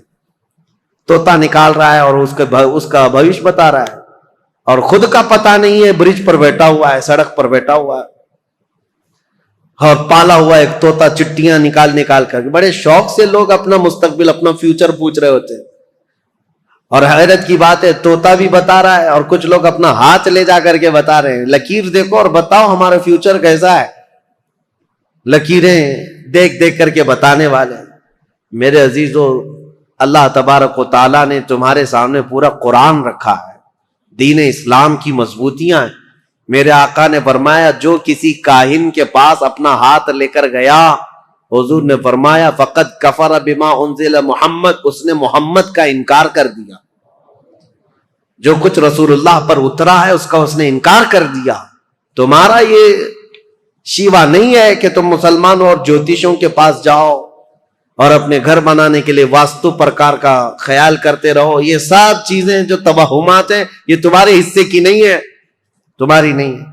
بہرحال ہندا جب یہ کہتی ہے اپنے باپ سے کہ یہ اٹکل پچو مارے گا کچھ بھی، اور میرے بارے میں اگر کہہ دیا کہ یہ زنا کر چکی ہے تو میرا تو بیڑا غرق ہو جائے گا، تو اس کے باپ نے کہا میں ایسی ڈائریکٹ تھوڑی نہ جاؤں گا اس کے پاس، میں پہلے اس کا ٹیسٹ لوں گا کہ وہ صحیح ہے یا نہیں ہے.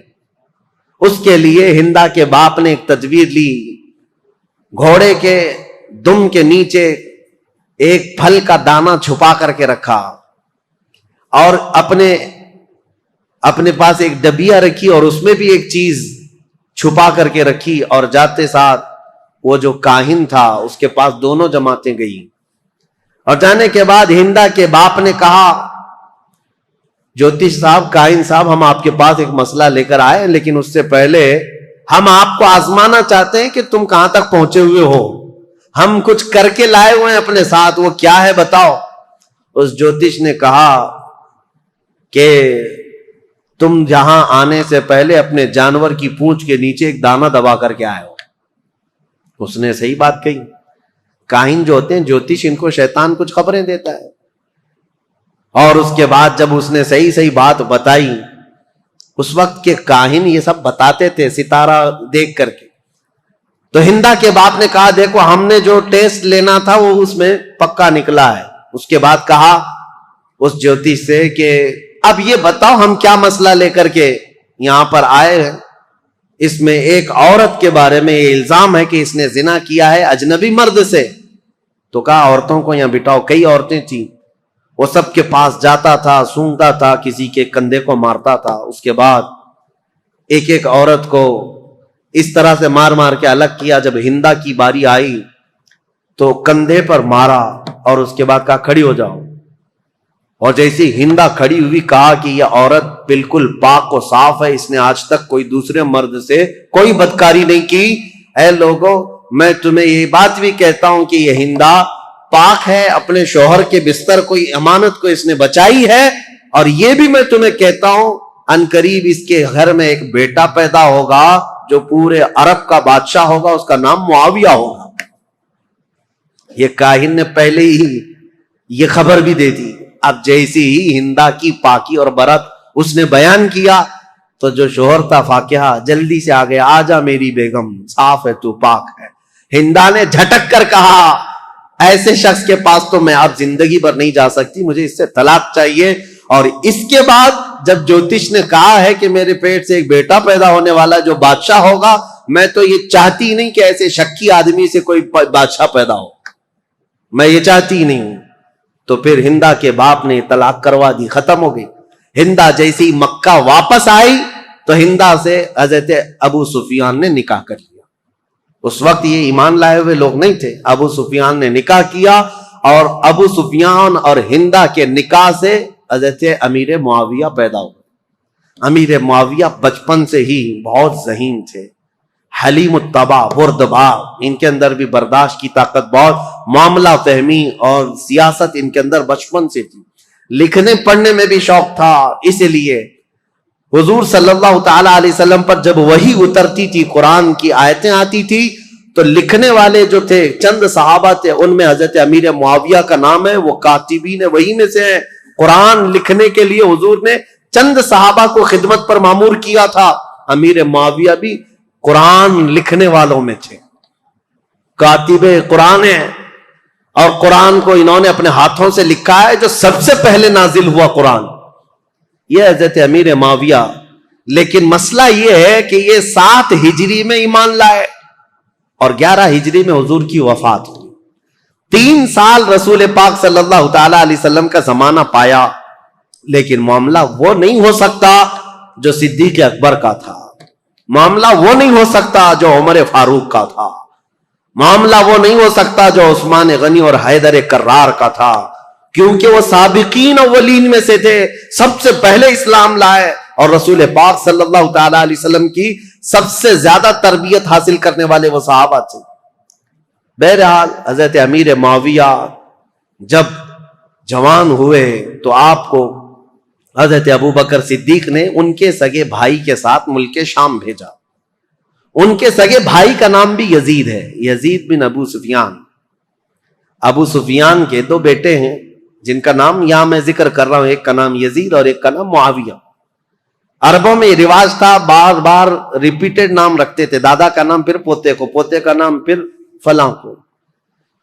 تو یزید بن ابی سفیان یہ بڑے بھائی تھے، حضرت ابوبکر صدیق نے ان کی مہارت کی وجہ سے ان کو ملک شام میں دمشق بھیجا تھا، اور انہوں نے اپنی مہارت سے جب حضرت خالد بن ولید نے ملک شام کو فتح کیا تھا تو یزید بن ابو سفیان وہاں کے گورنر مقرر ہوئے۔ ان کے انتقال کے بعد امیر معاویہ وہاں ساتھ گئے تھے، تو حضرت ابوبکر صدیق کے زمانے میں ہی ان کا انتقال ہوا، ان کے بڑے بھائی کا۔ تو حضرت عمر کا زمانہ جسٹ آ ہی رہا تھا، آپ نے خط لکھ کر کے بھیج دیا کہ یزید کے جو بھائی معاویہ ہیں انہی کو وہاں کا گورنر بنایا جائے۔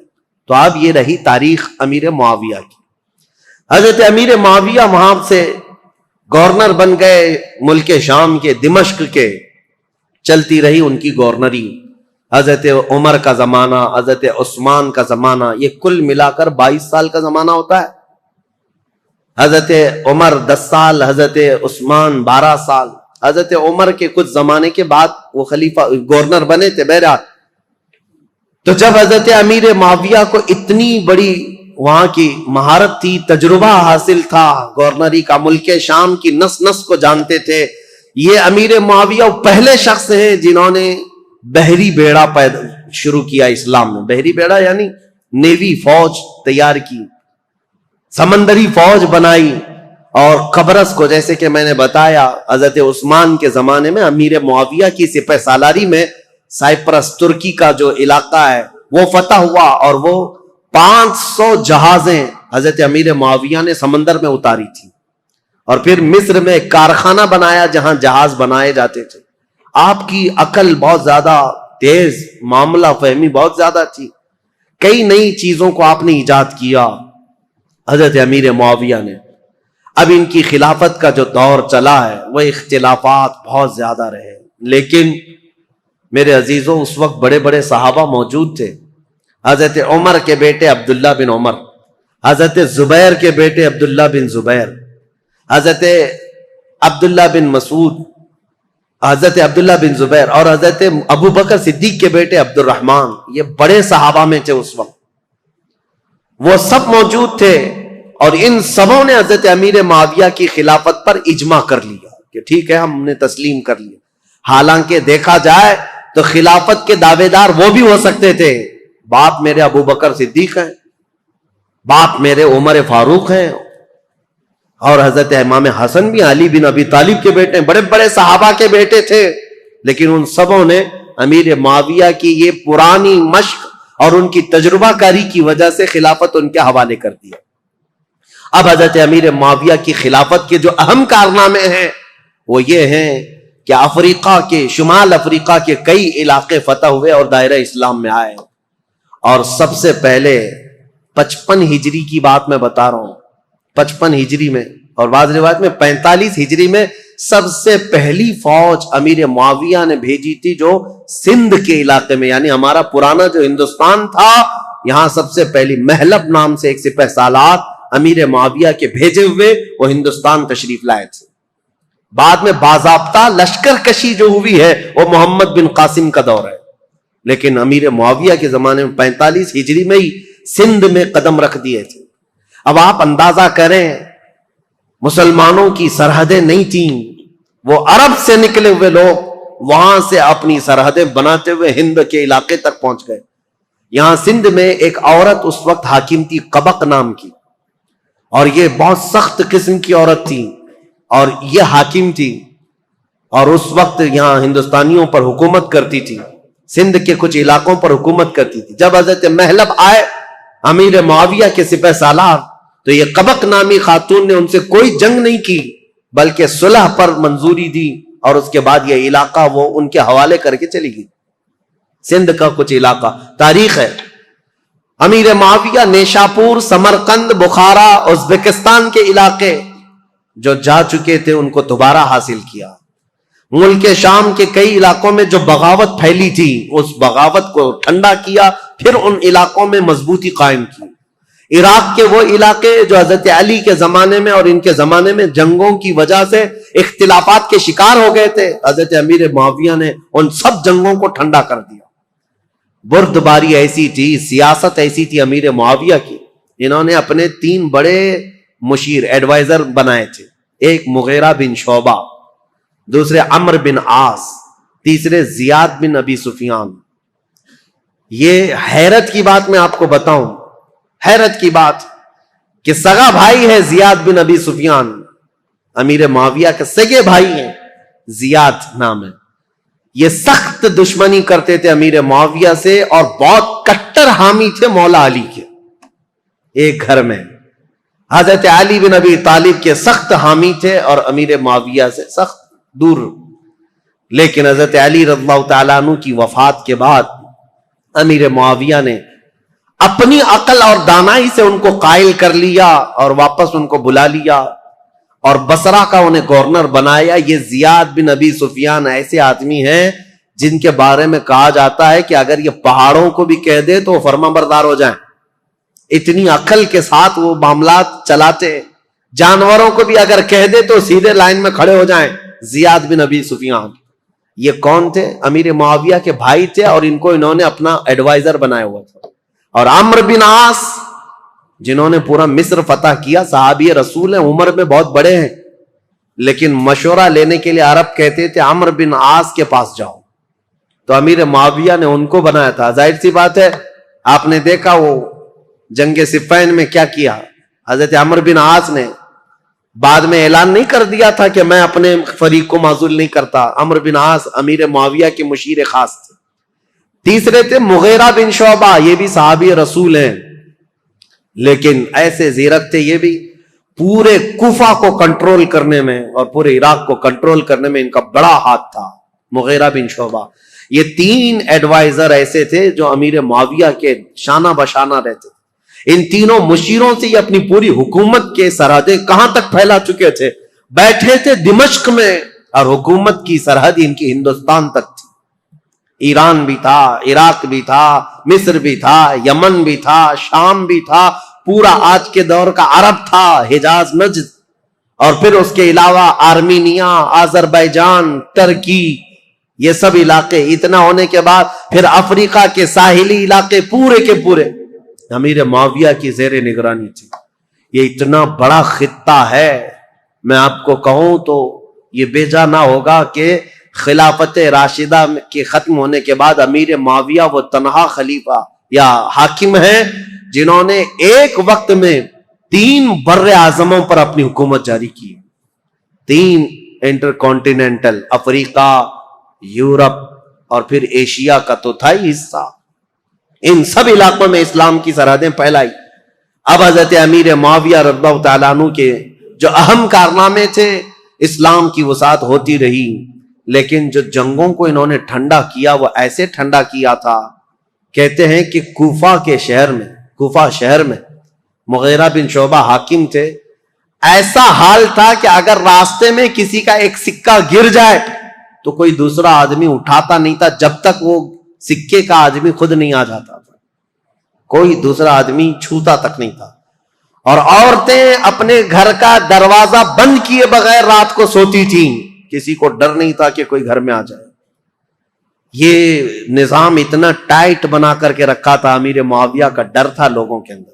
خلافت کو اپنی طاقت سے، اپنی زور سے انہوں نے ہانک کر کے، یہاں تک کہ جو بربر قوم کے لوگ تھے افریقہ کے جنگلات میں رہنے والے، وہ ایسی وحشی قوم تھی کہ وہ تھوڑا سا اگر ان کے سامنے سے کوئی ہٹ گیا تو پھر وہ خبط سوار ہو جاتا تھا اور جنگلی جانوروں کی طرح جھپٹ پڑتے تھے.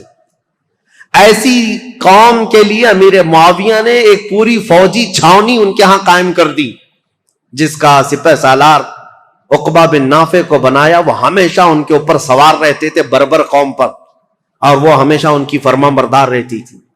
اور کئی ایسے ہیں، نیو سٹی ٹاؤن شپ کا پلان سب سے پہلے اس دنیا میں حضرت امیر معاویہ نے قائم کیا. پورا ایک شہر بسایا. جیسے افریقہ میں ایک شہر بسایا قیروان نام سے، اور وہ پورا مرکز اسلام بن گیا بعد میں. ایسے کئی ان کی ایجادات ہیں امیر معاویہ رضی اللہ تعالیٰ عنہ.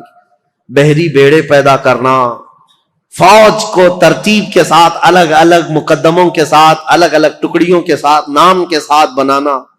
اور سب سے پہلے یہ پوسٹ آفس کا جو سسٹم ہوتا ہے، ڈاک کا، یہ امیر معاویہ کے زمانے میں قائم ہوا، جس کا نام انہوں نے برید رکھا کہ سرکاری خط بہت جلد ادھر سے ادھر جا سکیں. اس کے لیے انہوں نے منزلیں رکھی. ایک گھوڑا یہاں سے وہاں تک جائے گا، دوسرا گھوڑا وہاں سے وہاں تک جائے گا. لیٹر پہنچانے کے لیے سب سے تیز کام ہو امیر معاویہ کے زمانے میں ہو. خط و کتابت بہت تیزی سے جاتی تھی اور خبریں بہت تیز پھیلتی تھیں. اور امیر معاویہ رضی اللہ تعالیٰ عنہ نے لوگوں کو ایک چاند پر جمع کیا. یہ سارے ان کے اولیات میں سے، ان کے خصائل ہیں، ان کی بہت ساری چیزیں ہیں. لیکن اب آؤ، امن ایسا قائم کیا، 20 سال میں مسلمانوں کی جنگیں نہیں. ظاہر سی بات ہے میرے عزیزوں، امیر معاویہ کا ایک جملہ میں آپ کو سناتا ہوں، یہ ضروری ہے. امیر معاویہ رضی اللہ تعالیٰ عنہ کے پاس ایک جملہ میں آپ کو سناتا ہوں. ان کا جو مشیر خاص ہے زیاد بن ابی سفیان، وہ بصرہ میں تھے. اس نے ایک شخص کے ساتھ کچھ معاملہ کیا تھا اور وہ شخص شکایت لے کر کے سیدھے امیر معاویہ کے پاس آئے.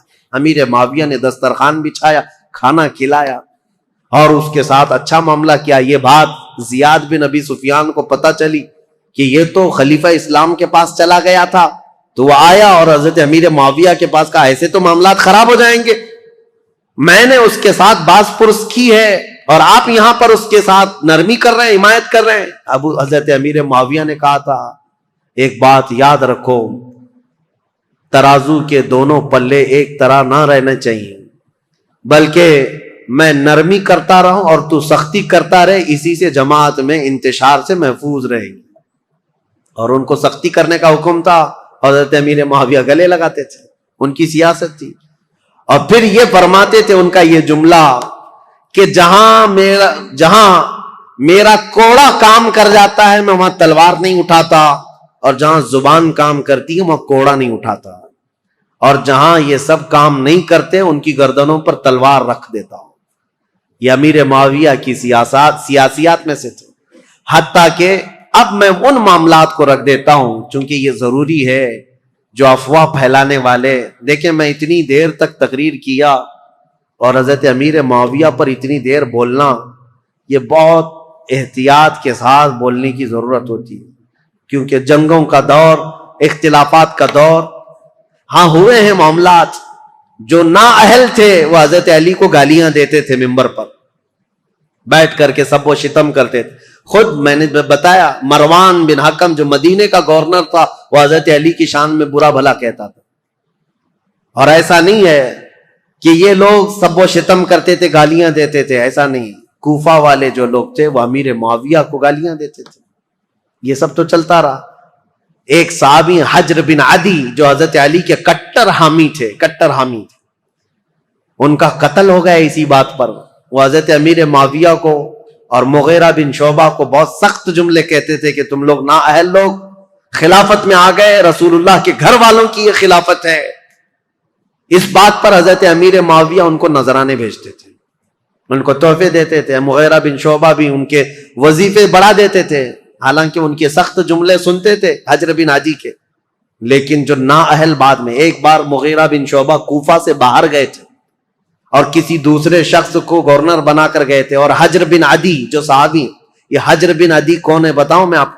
حجر بن عدی انٹرنیٹ پر سرچ کر کے دیکھ لینا. یہ حجر بن عدی وہ صحابی ہیں کہ ابھی 2011-12 میں ملک شام میں جب یہ ریولوشن کی جنگ شروع ہوئی, ابھی تک جنگ چل رہی نا, وہاں پر بمباریاں ہوئیں تو حجر بن عدی کی قبر پر بم گرا اور پورا ٹوٹ گیا, اور حجر بن عدی کی قبر کھل گئی تو حضرت حجر بن عدی کا جسم مبارک صاف اسی طرح سے نکالا گیا. صحابی رسول کا جسم پاک, ان کی تصویر بھی پھیلی ہوئی ہے انٹرنیٹ پر. ملک شام میں حجر بن عدی یہ مولا علی کرم اللہ وجہہ الکریم کے کٹر حامی لوگوں میں سے ہیں. 1400 سال کے بعد میرے عزیزوں جسم اقدس صاف اسی طرح سے نکالا گیا ہے, آپ دیکھ سکتے ہیں اسی طرح سے نکالا گیا, اور دوسری جگہ بحفاظت دفن کیا گیا ہے. اے ظالموں, اپنی آنکھوں سے دیکھو اور کن کن چیزوں کا انکار کرو گے. میرے مصطفیٰ کے قدموں میں رہنے والے غلام کا جسم 14 صدیوں تک محفوظ ہے, تو اس رسول کائنات کے جسم کا عالم کیا ہوگا. تو زندہ ہے واللہ, تو زندہ ہے واللہ, میری چشم عالم سے چھپ جانے والے. میرے آقا صلی اللہ تعالی علیہ وسلم کی حیات برزخی کی بات ہی الگ ہے. بہرحال یہ حجر بن عدی وہ صحابی ہیں. مغیرہ بن شعبہ ان سے سخت جملے سنتے تھے, ان کو نذرانے دیتے تھے. امیر معاویہ کے بارے میں بھی اگر کچھ کہتے ان کو وظیفہ دے دیتے تھے, کچھ نہیں کہتے تھے. مغیرہ بن شعبہ یہ حضرت امیر معاویہ کے ایڈوائزر ہیں, لیکن حجر بن عدی کے ساتھ کوئی غلط معاملہ نہیں کرتے تھے. حضرت مغیرہ بن شعبہ کوفہ سے باہر کہیں گئے تھے اپنے کسی کو گورنر بنا کر, یہ نئے لوگ ہیں. حجر بن عدی اپنی عادت کے مطابق مسجد میں آئے, اور یہ نیا جو ہے وہ خطبہ دے رہا تھا, وہ اپنی عادت کے مطابق باتیں کر رہا. حجر بن عدی کھڑے ہو گئے اور کہا تم سب کذاب ہو, سب سے بڑے جھوٹے لوگ ہو. حقدار تو علی بن ابی طالب تھے, اور جس دن وہ گئے ہیں سورج ڈوب چکا ہے. حضرت علی کی فضیلت بیان کرنے لگے. یہ جو والی بنا تھا کوفہ کا وہ کھڑا ہوا اور سیدھے آ کر حضرت حجر بن عدی کو قتل کر دیا، صحابی رسول۔ تو یہ معاملات تو ہوتے رہے، ادھر بھی قتل ہوئے ادھر بھی قتل ہوئے، لیکن حضرت امیر معاویہ کا جو دور آیا انہوں نے زمام خلافت کو ایسا مضبوطی سے تھاما کہ پوری ہر جگہ امن قائم کر دیا۔ اتنا تو ہے کہ مکہ میں، مدینہ میں، کوفہ میں، بصرہ میں، ہر جگہ امن قائم کر دیا۔ لیکن وہ اخیر زمانہ ان کا، ظاہر سی بات ہے ان کی عمر جب 80 سال کے قریب تھی، 80 سال کے قریب ان کی عمر ہوئی، اب ان کے حالات جو سخت تاریخ کے لیے بدلاؤ کے ہیں وہ ایک ہی ہے۔ پھر بھی میں ادب کے دائرے میں عرض کرتا ہوں، حضرت امیر معاویہ کو بعض لوگوں نے آ کر مشورہ دیا کہ آپ کا دور ختم ہونے والا ہے، اب حالات ویسے نہیں ہونے چاہیے جب حضرت عمر کے انتقال کے بعد ہوئے، حضرت عثمان کے قتل کے بعد ہوئے، خلافت کے لیے لوگوں میں الگ الگ معاملات نہ ہو جائیں، اختلاف نہ ہو جائے، اس لیے آپ اپنی زندگی میں ہی کسی کو اعلان کر دیجئے میرے بعد یہ خلیفہ ہے۔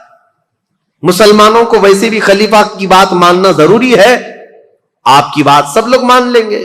امیر معاویہ رضی اللہ تعالیٰ عنہ کو جب یہ لوگوں نے آ کر کہا تو حضرت امیر معاویہ نے پوچھا کہ اچھا ٹھیک ہے، یہ ان کی بیماری کا وقت تھا، کہا بتاؤ میں کس کا اعلان کروں؟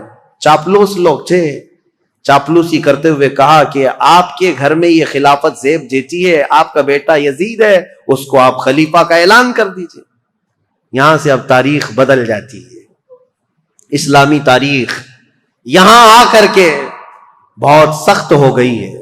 امیر معاویہ نے پہلے تو انکار کر دیا، کہا نہیں، کیونکہ یزید کے شب و روز اور اس کے دن بھر کی جو مشغولیات ہیں وہ سب کو پتا تھے، نا اہل آدمی، دن بھر کبوتر بازی کرتا تھا اور کبھی چھپ چھپا کر کے بندروں کو کھیل میں لگاتا تھا اور خوش ہو کر کے ہنستا تھا۔ اس کے الگ الگ معاملات تھے، اس کے شراب پینے کی بھی باتیں ہیں، لیکن امیر معاویہ سے چھپ کر کرتا رہا یا ان کے دور میں کم کرتا رہا۔ حضرت امیر معاویہ نے منع کر دیا، لیکن پھر کچھ بڑے بڑے لوگ بھی آئے، کہا کہ یہ بات صحیح ہے کہ مسلمانوں میں ایک بہت بڑی جنگ ہوگی اب خلیفہ کے انتخاب کے لیے، کیونکہ حضرت امام حسن سے جو صلح ہوئی تھی وہ تو اس بات پر ہوئی تھی نا، امیر معاویہ کے بعد خلافت امام حسن کو جائے گی، لیکن امام حسن تو شہید ہو گئے، اب کون ہے؟ تو بہت سارے لوگ اس وقت جو موجود تھے انہوں نے اس بات کا ویرودھ بھی کیا، انکار بھی کیا، کیونکہ ابھی 3 بڑے صحابہ موجود تھے، سیدنا ابو بکر صدیق کے بیٹے عبد الرحمن، حضرت عمر کے بیٹے عبداللہ بن عمر، اور حضرت علی کے بیٹے امام حسین، یہ بڑے بڑے صحابہ، اور حضرت زبیر کے بیٹے عبداللہ بن زبیر یہ بھی موجود تھے۔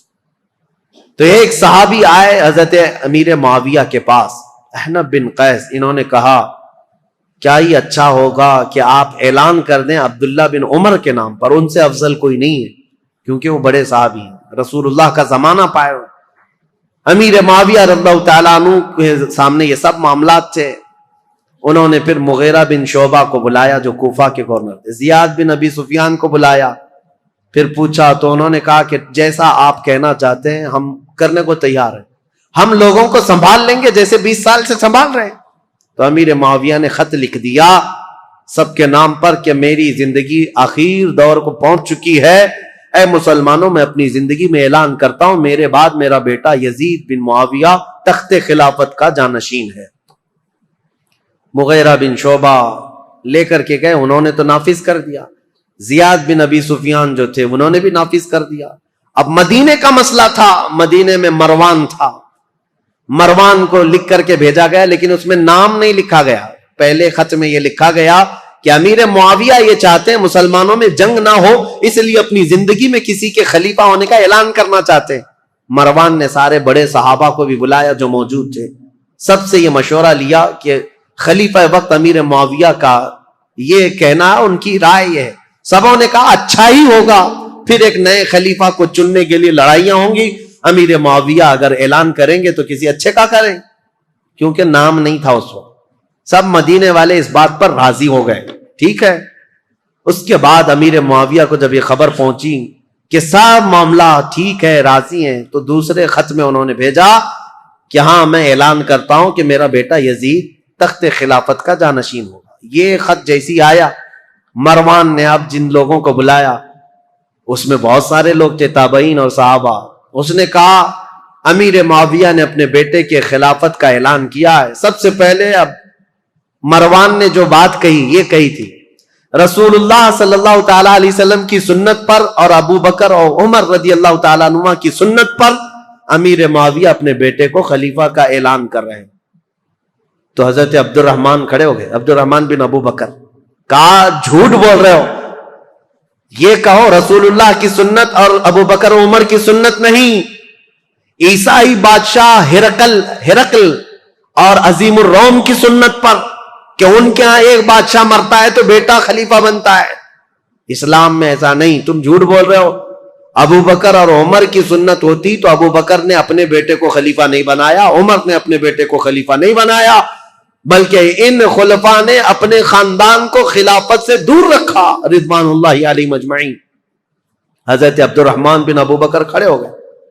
پھر حضرت عبداللہ بن عمر اور عبداللہ بن زبیر، یہ دو بڑے صحابہ تھے، ان سے پوچھا گیا تو انہوں نے کہا ہم نے یہ سوچا تھا کہ امیر معاویہ اس معاملے میں اچھا کریں گے، خیر خواہی کا ان کے ساتھ ہمارا معاملہ تھا، لیکن ہم ان کی خلافت کو صرف اس لیے تسلیم کیے ہوئے تھے 20 سال سے امیر معاویہ کی کہ ہم جنگیں دیکھ چکے تھے، مسلمانوں کا خون نہ بہے، ورنہ امیر معاویہ سے افضل صحابہ بھی موجود تھے خلافت کے وقت، لیکن ہم نے ان کو تسلیم کیا. تو اس کا مطلب یہ نہیں ہے کہ اب امیر معاویہ کے خاندان میں بھی یہ چلتا رہ جائے صحابہ میں سے. اب آئی بات امام حسین کی. امام حسین رضی اللہ تعالیٰ عنہ اس وقت مدینے میں موجود تھے. آپ کے پاس یہ بات آئی تو آپ نے بھی اس کا رد کر دیا. یہ معاملات ابھی چل رہے تھے اور زمانہ تاریخ ہجری کا 60ویں ہجری کو پہنچا تھا. رسول کریم صلی اللہ تعالی علیہ وسلم کی وفات کو 50 سال گزر چکے تھے. امیر معاویہ ایک دن بیماری کی حالت میں اس دار فانی کو کوچ کر گئے، انتقال ہو گیا. خلافت کا معاملہ لٹک گیا اور اس طرح کہ انہوں نے آلریڈی اعلان تو کر دیا تھا، آدھا اعلان، اور سب کو متی نہیں بنا لیے، سب کے ساتھ منظوری نہیں ہوئی، اس لیے خلافت کا معاملہ لٹکا ہوا تھا. ظاہر سی بات ہے خلیفہ برحق اس وقت ہوگا جب سارے لوگ ایک ساتھ بیعت کر لیتے. بڑے صحابہ مدینے کے، مکہ کے اور حجاز کے بہت سارے صحابہ نے اس کا انکار کیا تھا.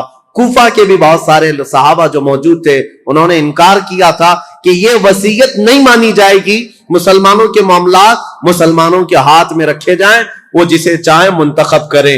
ان معاملات پر آ کر اب تاریخ رک گئی ہے. اب یہاں سے امیر معاویہ کے انتقال کے بعد جو اصل مسئلے شروع ہوتے ہیں، دوسرے دن یزید کو بیٹھنا ہے اور پھر وہ کربلا کی داستان شروع ہوتی ہے. انشاءاللہ العزیز ہمارے پاس 2 دن باقی ہیں. کل کی شب 10ویں شب ہے اور اس کے بعد سنیچر کے دن دوپہر میں سے پہلے شہادت کے امام حسین کے وہ واقعات، کربلا تک کے معاملات آپ کے سامنے رکھے جائیں گے انشاءاللہ.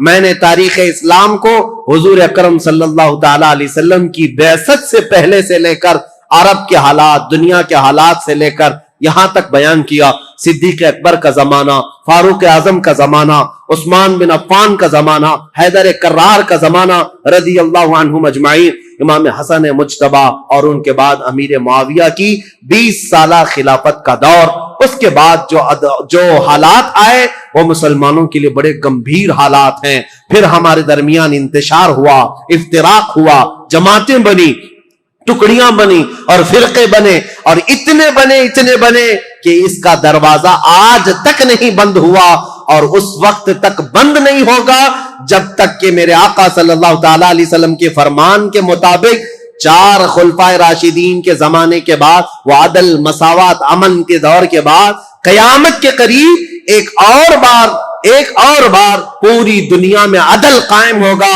امن قائم ہوگا. وہ دور ہوگا امام مہدی علیہ السلام کا، امام مہدی رضی اللہ تعالیٰ عنہ کا. اس امام برحق کے آنے تک یہ افتراق، یہ انتشار، یہ فرقے، یہ جماعتیں، یہ ٹکڑیاں، یہ اختلافات یہ چلتے رہیں گے. لیکن مسلمانوں، آپ سے میری یہ گزارش ہے، اس پوری تاریخ کی سچائیوں کو رکھو اور اس کے بعد اپنی زبانیں اور اپنی عقلیں سنبھال کر بات کرنا کہ تم جن کے بارے میں بات کرنے جا رہے ہو وہ رسول اللہ کے صحابہ ہیں. قیامت تک جو سب سے اچھے لوگ پیدا ہونے والے تھے ان سب کو چن کر کے اللہ نے رسول کا صحابی بنایا. رسول اللہ کے جو صحابہ ہیں میرے آقا نے خود فرمایا میرا ایک صحابی جو کے دانے کے برابر خیرات کرے اور امت پوری مل کر کے احد پہاڑ کے برابر سونا خیرات کرے تب بھی میری صحابی کی خیرات کے برابر نہیں ہو سکتے. وہ صحابہ کے مقام کو نہیں پہنچ سکتے. اسی لیے خبردار خبردار یہ محرم کے مجالس میں بعض لوگ یہ فتنہ انگیزیاں شروع کر چکے ہیں. ابھی کل ہی کی بات ہے ایک صاحب مجھ سے ٹرول کرتے ہوئے سوال کر رہے تھے, اعتراض کر رہے تھے. اگر وہ میری آج کی بھی بات سنتے ہو تو ان کے لیے جواب یہ ہے, وہ یہ کہتے ہیں آپ تو بلاتے ہیں امام حسین کے نام پر اور یہ محرم کے بیانات ہوتے امام حسین کے نام پر اور آپ تو صحابہ کی باتیں کرنے لگ گئے یا خلفائے راشدین کی باتیں کر رہے ہیں. اگر اس صاحب کو ایسا لگتا ہے تو میں ان کے لیے جواب دیتا ہوں تمہیں ابھی تک حقیقت پتا نہیں رسول اللہ صلی اللہ تعالی علیہ وسلم کے ان صحابہ کی. ہم ان صحابہ کرام کی فضیلت ہر دور میں بیان کرتے ہیں بلکہ مولا حسین کو تم نے یہ خاص کر رکھا ہے کہ محرم کے لیے ہے. مولا حسین محرم کے لیے نہیں ہر دن کے لیے ہے اور ہر رات کے لیے ہے. ہم کربلا والے سنی حضرات امام حسین کو محرم کے لیے خاص کر نہیں رکھے ہیں بلکہ ہمارا تو یہ عزم ہے ہمارے بچے جوان ہوں تو حسین ابن علی کی شہادت کے بیان کے بعد جوان مردی اور بہادری کے ساتھ کھڑے ہو سکے. ہم کہانیاں نہیں بیان کرتے. ایک بات یاد رکھو, بچپن میں جب سے میں بولنے لگا ہوں, ابھی تو یہ زمانہ بہت ہو گیا, میری عمر 13 سال کی تھی جب سے میں تقریر کر رہا ہوں. میری عمر 14 سال کی عمر سے محرم کے بیانات میں کر رہا ہوں. میری تو ابھی داڑھی بھی نہیں تھی, مونچھیں بھی نہیں تھی. اس وقت سے کربلا کی داستانیں ہر طرح سے بیان کیا, لیکن میں نے ایک بات کا عزم کر لیا, کربلا کی داستان رونے دھونے اور ماتم کرنے اور پیٹنے کے لیے نہیں ہے بلکہ حسین کی شہادت ہم اس لیے سناتے ہیں کہ بجھے ہوئے دل ہو, 80 سال کا بوڑھا ہو تو 25 سال کا جوان بن جائے اس کے اندر سے.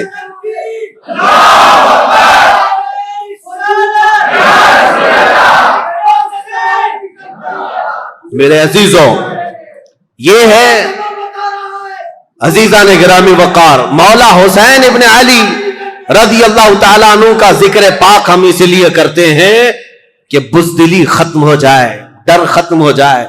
میرے 2 منٹ کی اس گفتگو میں لوگوں کو جوانی آ سکتی ہے تو حسین ابن علی کا پورا تذکرہ اگر پڑھ لو تو کیا جوانی نہیں آئے؟ میرے عزیزوں, حقیقت یہی ہے کہ ہم نے کربلا کی داستانیں سنی ہیں تو رونا دھونا تو اپنی جگہ پر, غم ہے ہمیں حسین کا اور یہ غم ہماری موت تک ختم نہیں ہو سکتا. لیکن غم کا مطلب یہ نہیں ہے کہ ہم دنیا کو یہ دکھائیں کہ ہم صرف رونے والی قوم ہیں. ہاں, حسین ابن علی رضی اللہ تعالیٰ عنہ کے شہادت کا غم ہے تو دنیا کو ہم یہ بھی بتائیں کہ اس حسین نے ہمیں جواں مردی, استقلال اور استقامت بھی سکھایا ہے کہ ہمیشہ اپنی طرف نظر کرتے ہوئے یہ مت دیکھنا کہ میری جماعت میں 22 لوگ ہیں, 70 لوگ ہیں, 80 لوگ ہیں, بلکہ حسین کا یہ پیغام ہے کوانٹیٹی نہیں دیکھی جائے گی, کوالٹی دیکھی جائے گی.